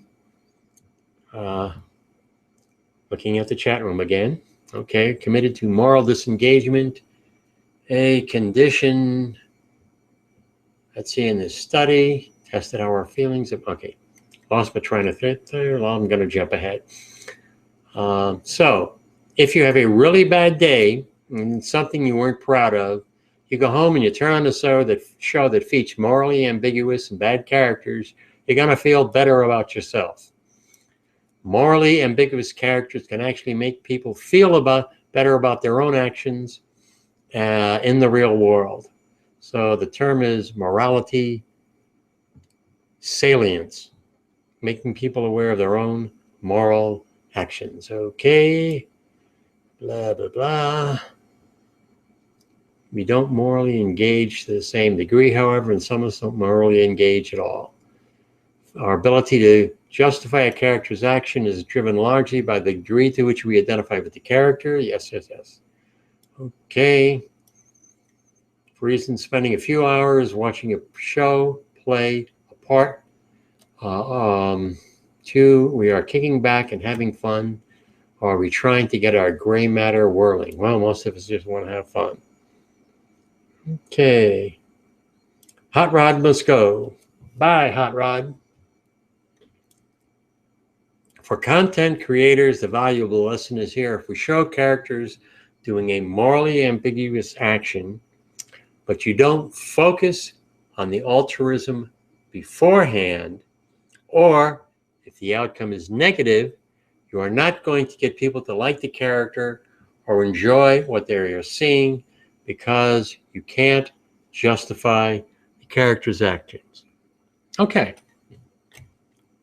Now, this, I can see what they're saying. And it raises a couple of questions. Why do we like characters? Now, you get back some, I don't know why, I don't like the perfect hero. I don't know. Seems funny. Maybe Captain America is as close as it gets. I like Captain America. But you have somebody who's, first of all, it doesn't make for good drama. And it makes the character less believable. But I think to me it depends on what kind of moral ambiguity we're talking about. For instance, Walter White. I couldn't watch the show. You know, Breaking Bad, maybe one of the really great dramas of all time on television. I could not watch it because the guy is a meth dealer. I don't care what his excuse is. He's dealing meth. And that makes him, in my book, a scumbag. And I don't care what justification it is. Okay. Morally ambiguous characters. I'm trying to think of one. Now, well, you got Jessica Jones. A little morally ambiguous, I guess. But she doesn't kill people for no reason.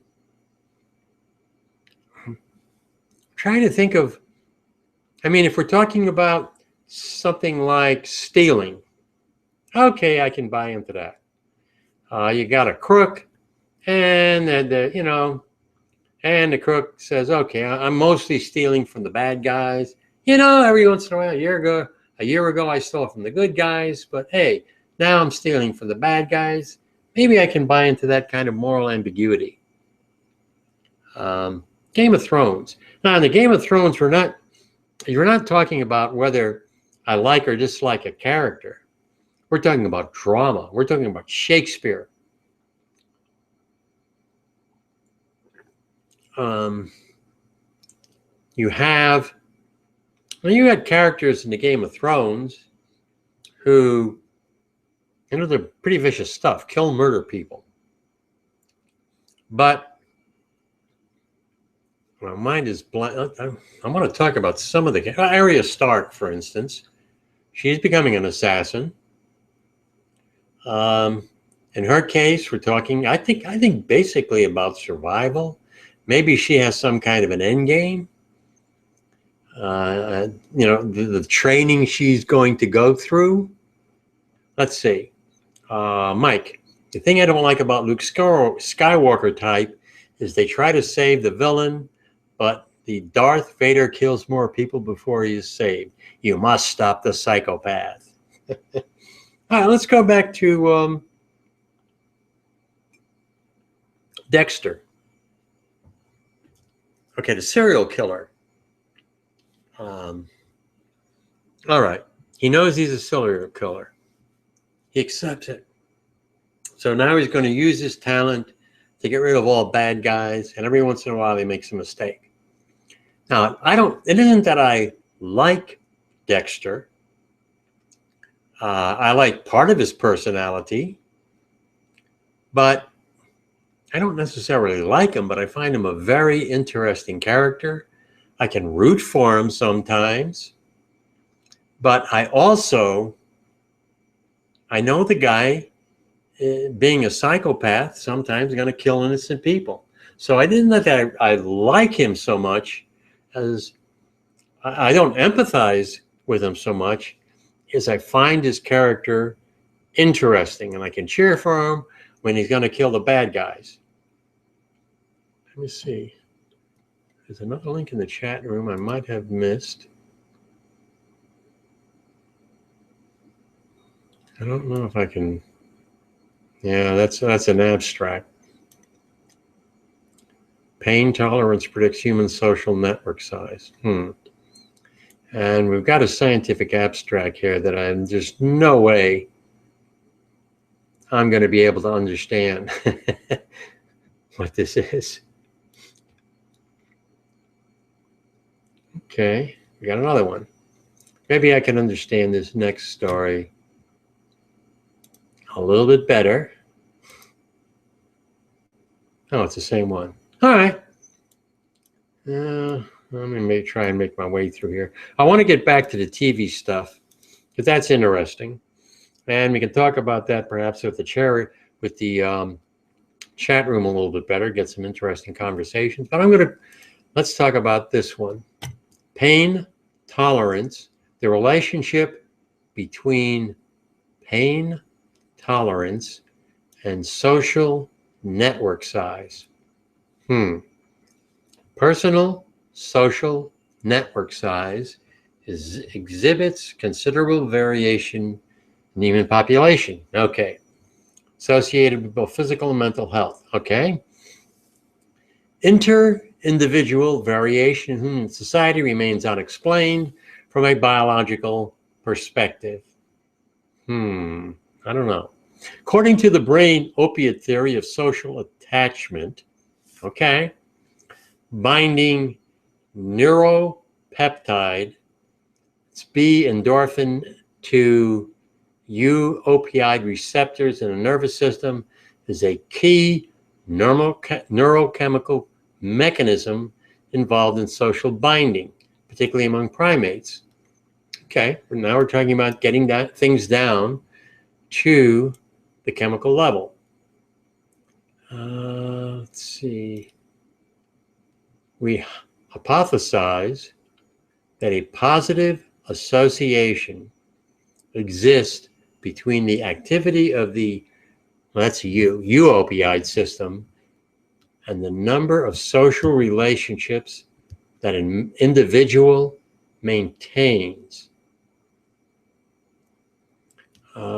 Given the powerful analgesic, and I can't pronounce that word properly, properties of the B endorphin, we tested this hypothesis using pain tolerance as an assay for activation of blah, blah, blah. We show a simple measure of pain tolerance.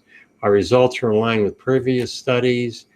The neuroplasticity of the U opioid system is a future research interest. I'm jumping down here. The results, well, a whole bunch of scientific stuff. Okay. I can see what they're getting at. They're looking, well, of course, they're looking at the chemical level. Human, how social you are based on your pain tolerance.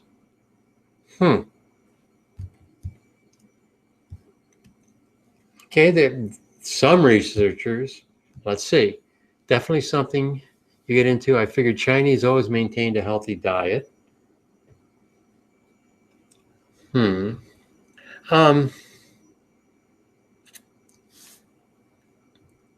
Pain tolerance. I'm trying to think of people. I can talk about myself. As far as I can tell, I have an above average pain tolerance. That is, I have had 4 wisdom teeth pulled on the same day with just some Novocaine. I've had root canal surgery done. I've had, for instance, tooth decay. I've had them with the drill, and I didn't even bother for have any kind of a Novocaine or anything. Okay, I think I have an above average level of pain tolerance. I am also not the most sociable person. That is the truth. I do my socializing online. I live by myself. I am very, very happy to live by myself. I like the degree of control I have over my little world. I don't dislike people. My most socially active period, New York City, 70s, sex, drugs, and rock and roll. But it wasn't being around people so much as the sex, drugs, and rock and roll part. Okay, so, I'm a sample size of 1, and it's true, I might have a fairly high pain tolerance, and I'm not the most sociable person in the world. But it'll be interesting to see if there's a correlation you can make from that. Why would that be true? Outside of, chemical interactions. Why would that be true? Why would that correlation be true? Pain tolerance. Now, I can see degree of empathy.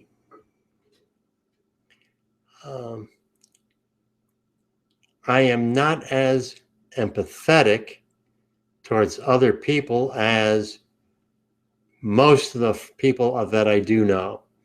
So to some extent, I'm less empathetic. Does that correlate to liking to go to parties and things? But pain tolerance, okay, Empathy related to pain tolerance. No clue. They're going to have to do a study. Okay. Entertaining the chat room. Getting back to the subject we had last week. Do I have anything else? Well, I don't really think there's any stories in my lineup that I want to particularly talk about. I think I've covered, I covered the interesting ones. So getting back to characters that we empathize with.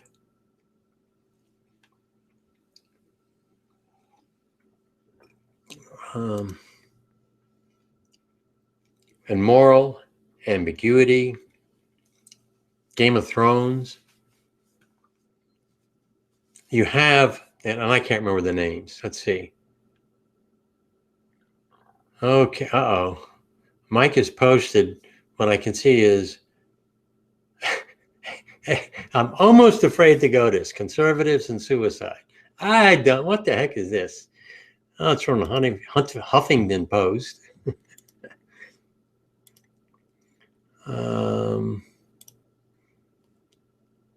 Link between, oh man, I ain't buying this. I'm sorry. The headline says study suggests link between gun ownership, Republicans, and suicide. That word suggest. I ain't buying this one itty bitty little bit. Gun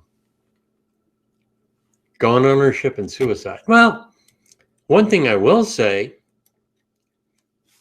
I have seen a study.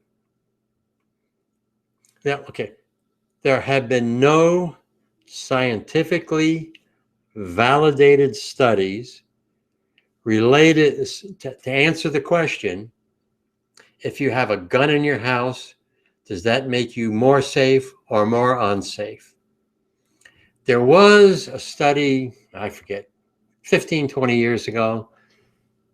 It looked at, it was in St. Louis, I think, but it really wasn't. Okay, Rorx is saying that interesting. I wouldn't say I'm very sociable myself. Not sure what my pain tolerance is. Okay. Well, go to the dentist and find out, Rorx. Okay. Now, that study said that suicide rate, and this is in one neighborhood in St. Louis 20 years ago, not a scientifically valid study. It's the only one I know about. And it said that if you have a gun in your house, it increases the incidence of suicide. Someone with a gun in their house is more likely to commit suicide than someone who doesn't have a gun in their house. Now you could say, okay, well, they got the gun. But there's lots of other ways to commit suicide than a gun. But that wasn't a scientifically validated study because it went to peer review and it took it apart. Okay, so we don't know. Open question. Let's see. Let's going to answer a question here. Am I social online? I expect a lot of us are that way. Yeah. Not really very sociable in real life, but quite a bit online. Absolutely. And, if I go to a group of people, like Saturday, I'm going to lunch with some retired friends. When I'm actually around people, I can be very sociable. But I'm not looking for that invitation in the first place. You got me there, you drag me there, okay, I can be very sociable. But, man, I don't want to get dressed up. No. I don't want to have to hang around and say, I want to leave, but I got to be sociable. Online, you say, I want to leave, goodbye, I'm history. Yeah, at a party, you got to sort of be sociable and hang around, and I don't know. So, yeah, very definitely.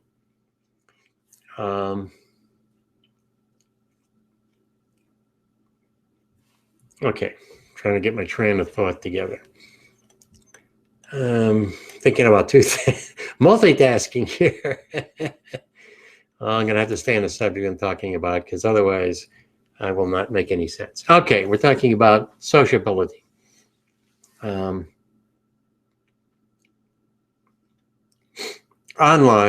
versus offline. Don't know that I can relate that though, because I know people. For instance, Pamela Sue Taylor has said that she's basically like me. You know, she likes to go out and she can socialize, but really she likes to, likes being by herself. Somebody's stream is falling behind. Poor Rorx. Bandwidth starved.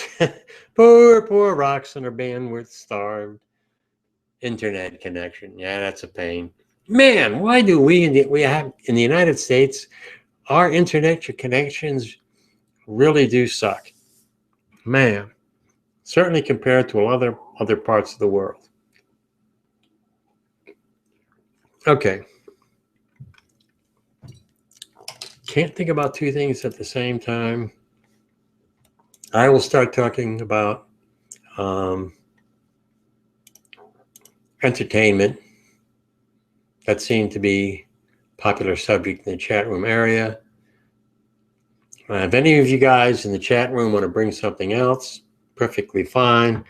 I'm not going to hang around here too much longer. It's almost 2 a.m. And isn't that, I'm getting tired, so I'm losing my voice.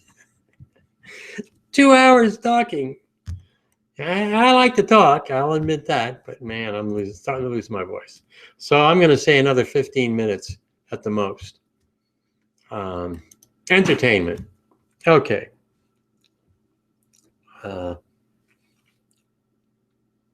Shows that well, Mr. Robot.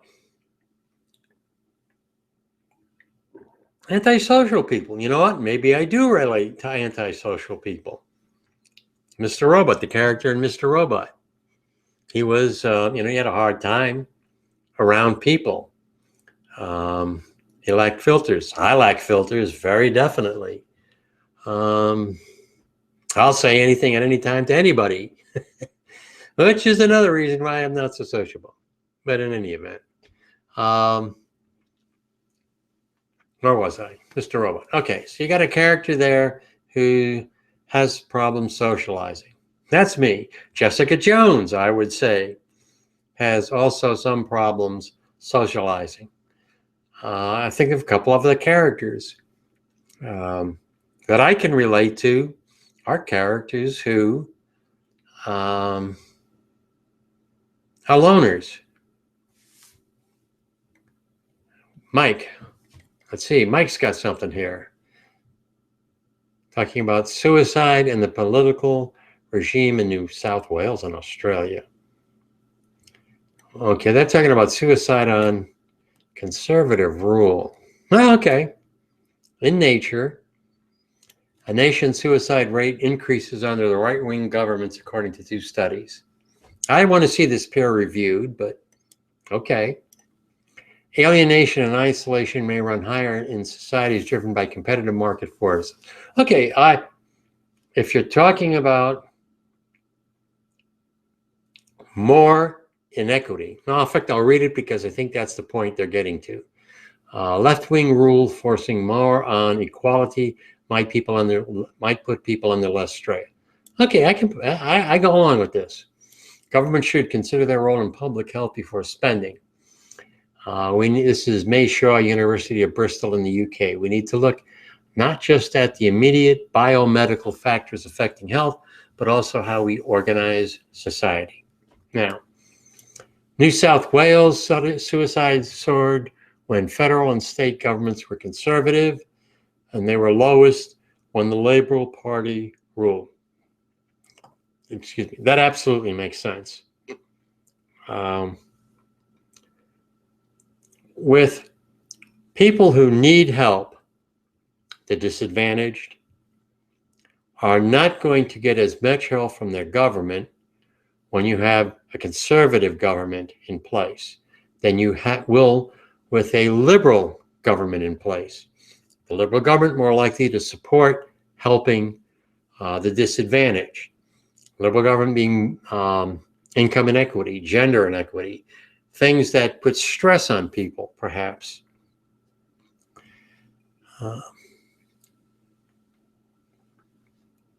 So I absolutely can see that this particular study is accurate, that suicide rates go up when conservatives are in power and go down when liberals are in power. Click on the right buttons here. I could definitely buy that. Okay, let's see. All right. Okay, Rexy is basically, she seems really pretty much like me. He seems similar to pretty much like me. We dread being social. Once you're there in the situation, you find that after the fact, you're glad you took part. It's definitely a feeling I have often. So I think me and Rorx are very similar in that regard. Okay, where was I? Okay. Popular shows. Characters, popular shows. What was the... I'm trying to think of oops. We have another, here we go, a Science Daily press release from Jay. Okay. Vitamin stop. Oh no, I'm sorry, Jay, but I see this thing and it says vitamins stop the aging process of organs. That is okay. I want to see it peer reviewed.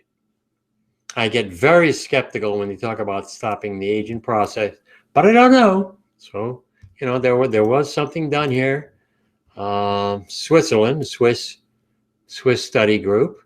Okay, they administered nicotinamide is the best way I can pronounce that, riboside to elderly mice, and the researchers restored their ability to regenerate and prolong their lives.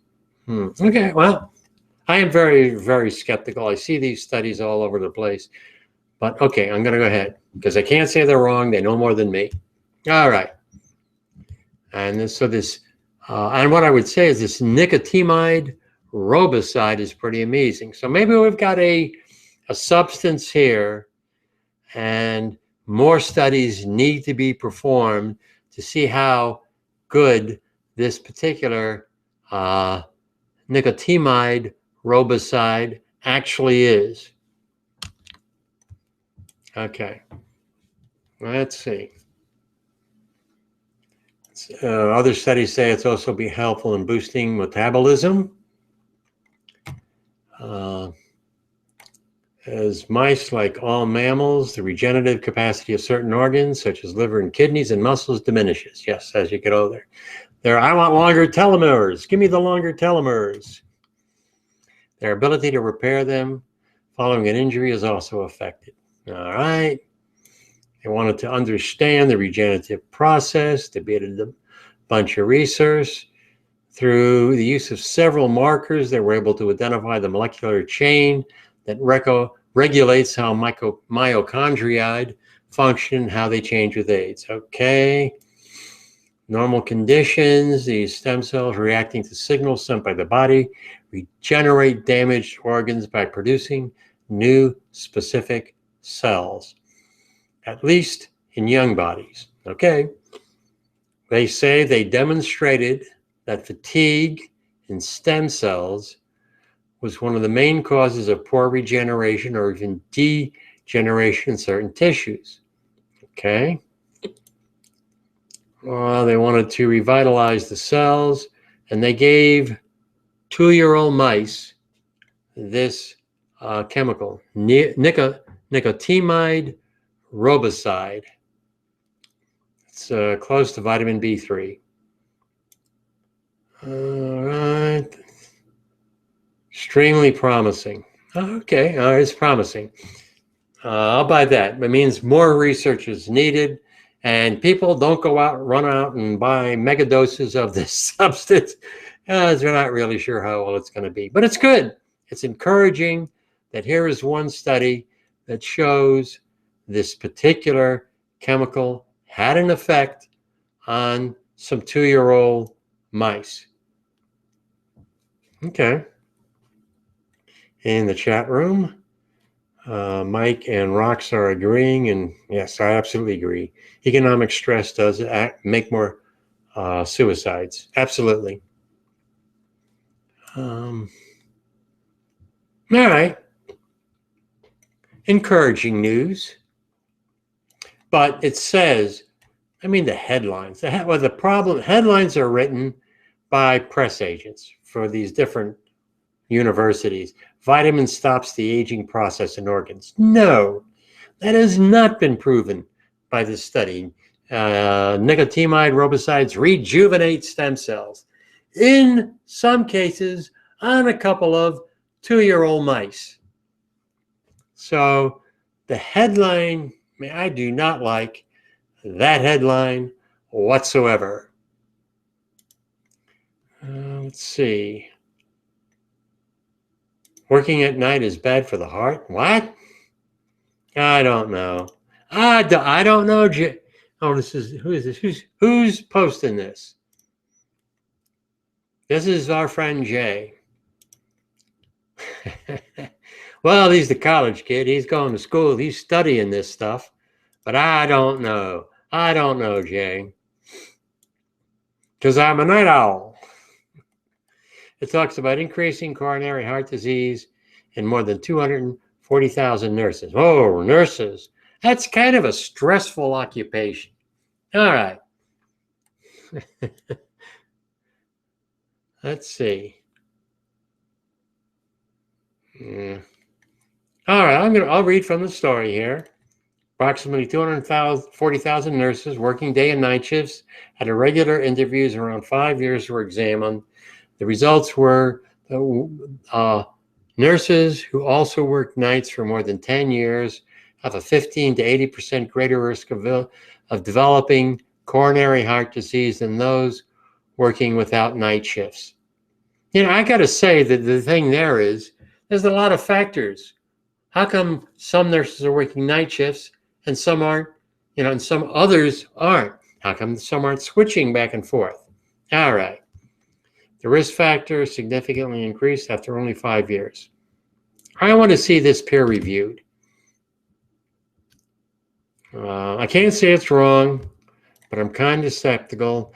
And what else did he say? It also applies for those women who are classified as healthy and had no illness prior to entering the night shift rhythm.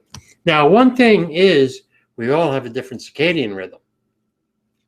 So I do much better at night. I'm a night owl. You put me on a day job, I am going to do better on a night job than on a day job. So the majority of people, their circadian rhythm is better for the day.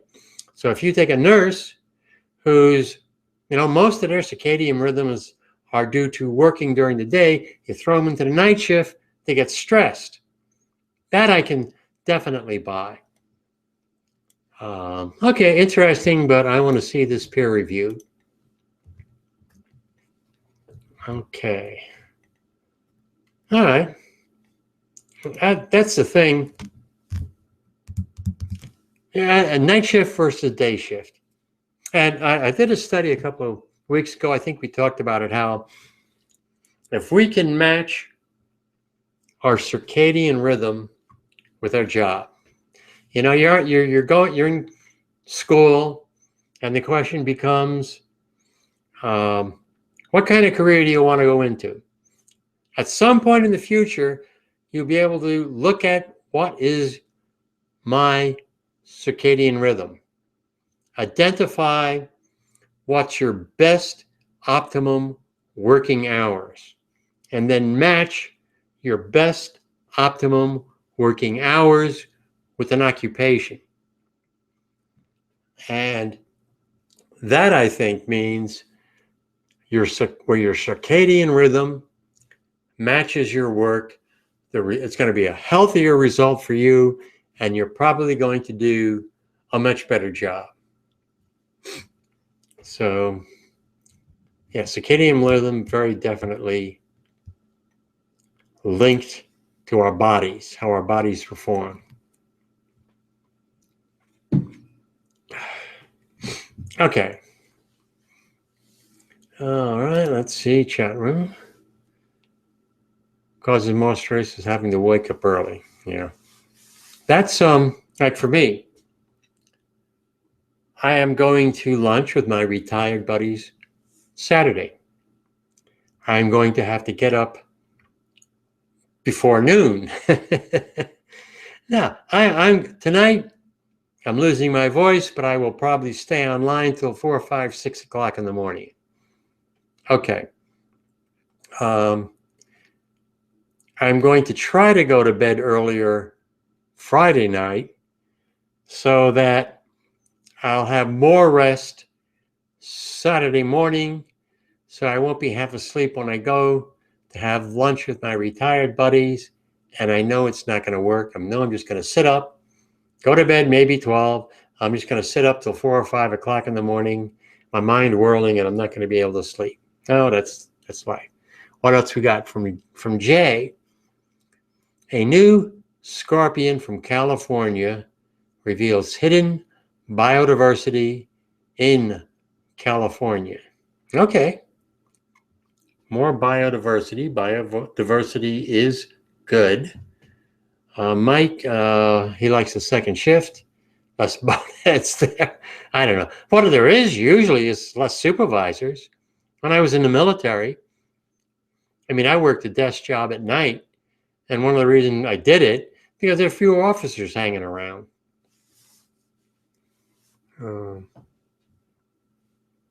Okay. How much longer can my voice hold out? Yeah, Rorx does the same thing. I think me and Rorx are very similar. What else can we get to? Let's see. Drifting around. Never got an answer from anybody but Pamela, Pamela will be here next week. She's studying law. Next week she'll be finished with studying law. And she'll be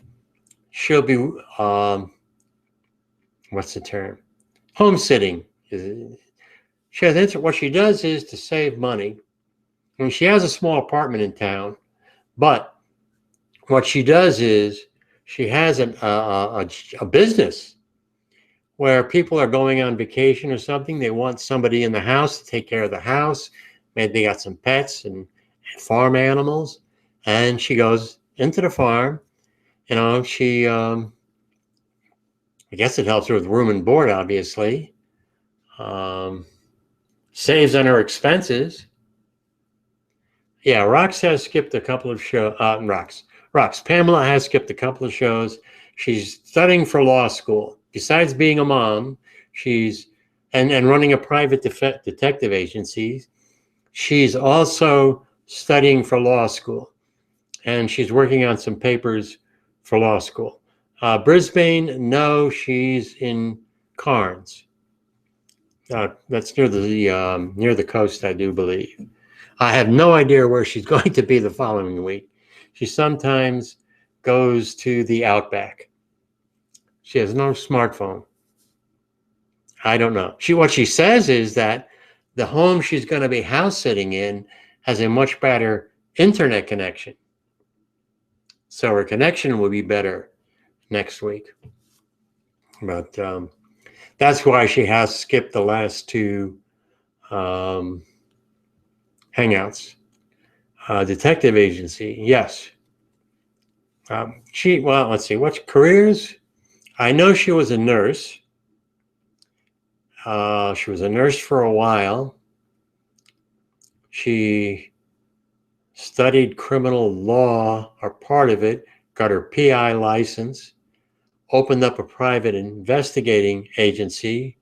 I know her primary work was in vetting applicants for companies. She also had a job creating websites for companies. I know she went to interesting. She worked for this older guy, and her older guy was a bit sexist. I remember that. But in any event, she was making good money to go to a place like a hotel and get their website up and running. But she's also a very socially conscious person. She's worked for Amnesty International. She was part of the, what was it? Occupy movement in Australia. So what she decided is, okay, I want to help people. So why don't I become a lawyer? She's also ran. She was running for a local seat in the town she lives in before she got pregnant. She would have run for office as well. Then she said, okay, I want to help people. I can help people by becoming a lawyer. She's now going to law school. So just a tad more energy than the old man has. I don't know. Just amazing how much energy she does have. Quite a career path. But, you know, that's something I hope more young people do. My generation, when we were growing up, you got a job to put a roof over your head, food on the table, a nice job you're not going to lose.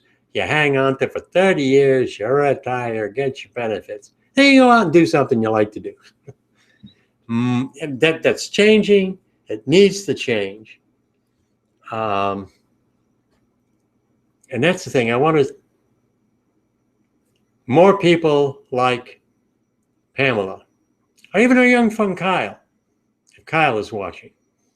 He was working in Minnesota, Michigan, up north, working at a Target store, and decided, you know, wants to work somewhere else.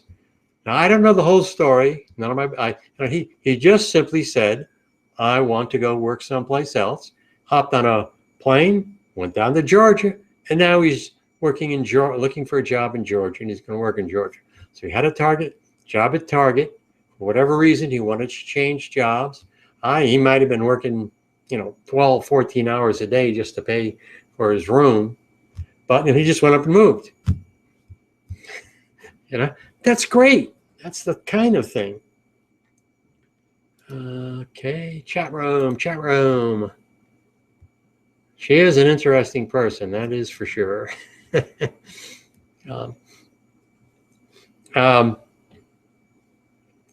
She posted a story on Facebook, I guess, about some guy kind of following her when she was walking in the park with Chelsea. Now, what she did was she basically, challenged him, looked at him straight in the eye, and the guy got scared and ran off. Okay. Pre-pregnant Pamela would have walked up and punched the guy in the balls. Yeah, I didn't mess around with pre-Pamela, pre-pregnant Pamela. Kyle was in last week's. He was in the pre-show, with me and Jay.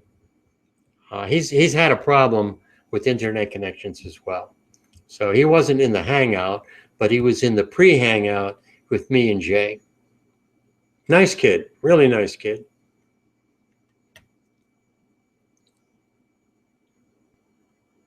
Jay is back. I don't know. Did he leave, or maybe he had a connection problem? Okay, yes. Rorx asked the question if Jay was in the Hangout, and Jay was in the Hangout. If Kyle was in the Hangout, and he was with us, me and Jay. Okay. It's nearing 2:20. Losing my voice a bit. His Wi-Fi went out. My My voice is starting to go out. Let's see, press the buttons. Da, da, da, da, da.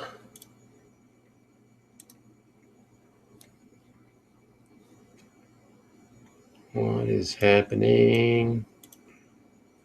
Inbox. People want to sell me stuff in my inbox. Don't care about any of that.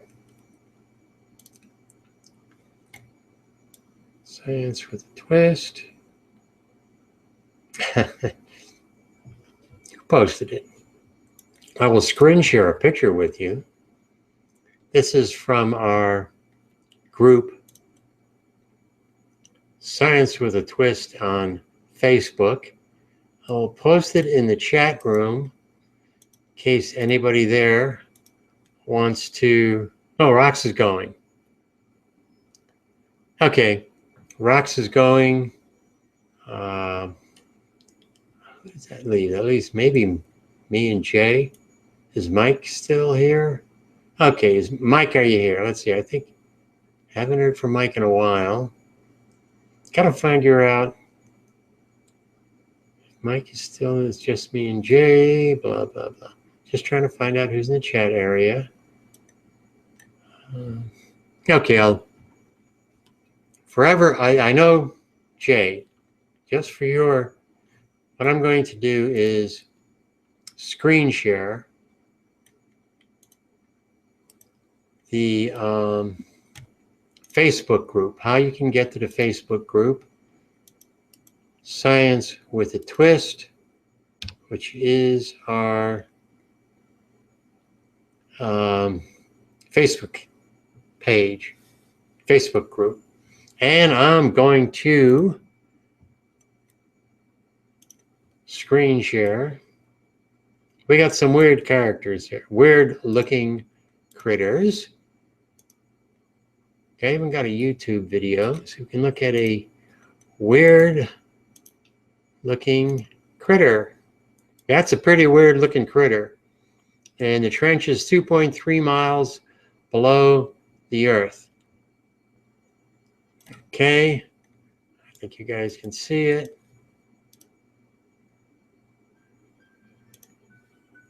It's a jellyfish. Jellies are really crazy looking people. That's a pretty crazy looking fish, looking creature. Insides are translucent. You can see right through it. That's weird. Bioluminescent. Bioluminescence. It can, I guess, not good for predators. Be, bioluminescent, but then sometimes it's good for attracting prey. Anything else about this? That's in the Mariana Trench. Could be the polyp stage of another animal, another jelly. It's red canals. It appears to be connected to bright objects, which might be it. Might be its gonads. Huh? Let's see. Harp sponge. New species of harp sponge. It says it's a Dumbo octopus. Could be, a Dumbo octopus? Oh, they're talking about different animals that are found in the Mariana Trenches. Okay, now that was a pretty weird looking critter.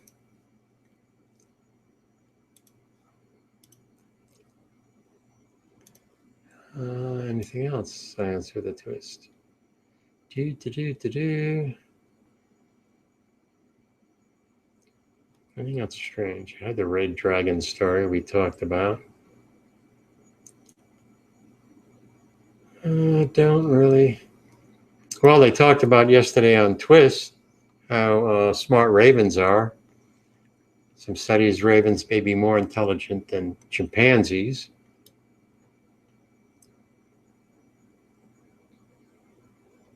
Strange interactions in there. Okay. Let's see. Zapping out of science with a twist. Gonna stay there. Oh, Mariana Trench. It's unexplored territory.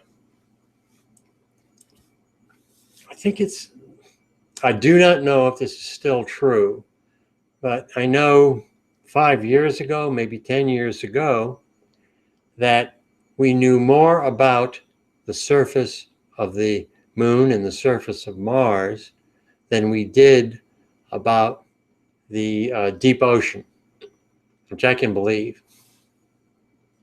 How do you get, I mean, to observe what's happening on Mars and the moon, well, we got telescopes. To know what's happening on the deep ocean, you got to go down there in crafts. We have only, I mean, I don't know what the numbers is. I will guess we know we have identified less than 1% of the animals, the critters that are in the deep ocean. Such a vast space and so little explored.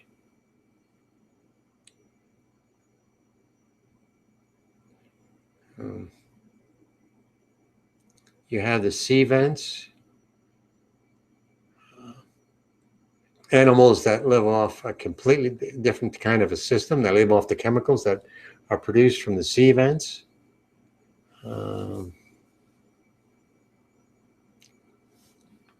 You have, I don't think, you have entire colonies that grow up around a dead whale.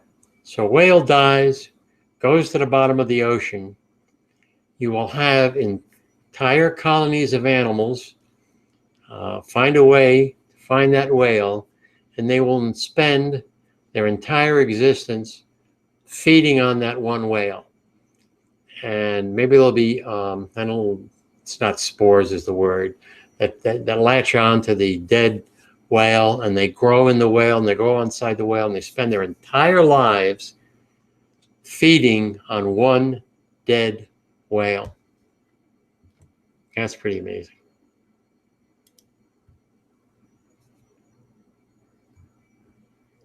Okay. I think I am going to have to stop the broadcast and sign off right around 2:30. What I like is we're really having a more active chat room. I'm able to keep on top of it a little bit better. Really interesting discussions. You guys in the chat room helped me out tonight. You're showing me stories that we can talk about. And I hope this continues. And I hope next week I will see you all you guys back in the chat room. And hopefully next week we'll have some more minions in the Hangout itself, so I don't have to, go hoarse.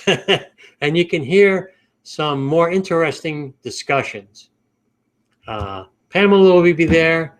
Hopefully Justin will be there. Maybe Jay joined us in a Hangout. Maybe he'll also join us.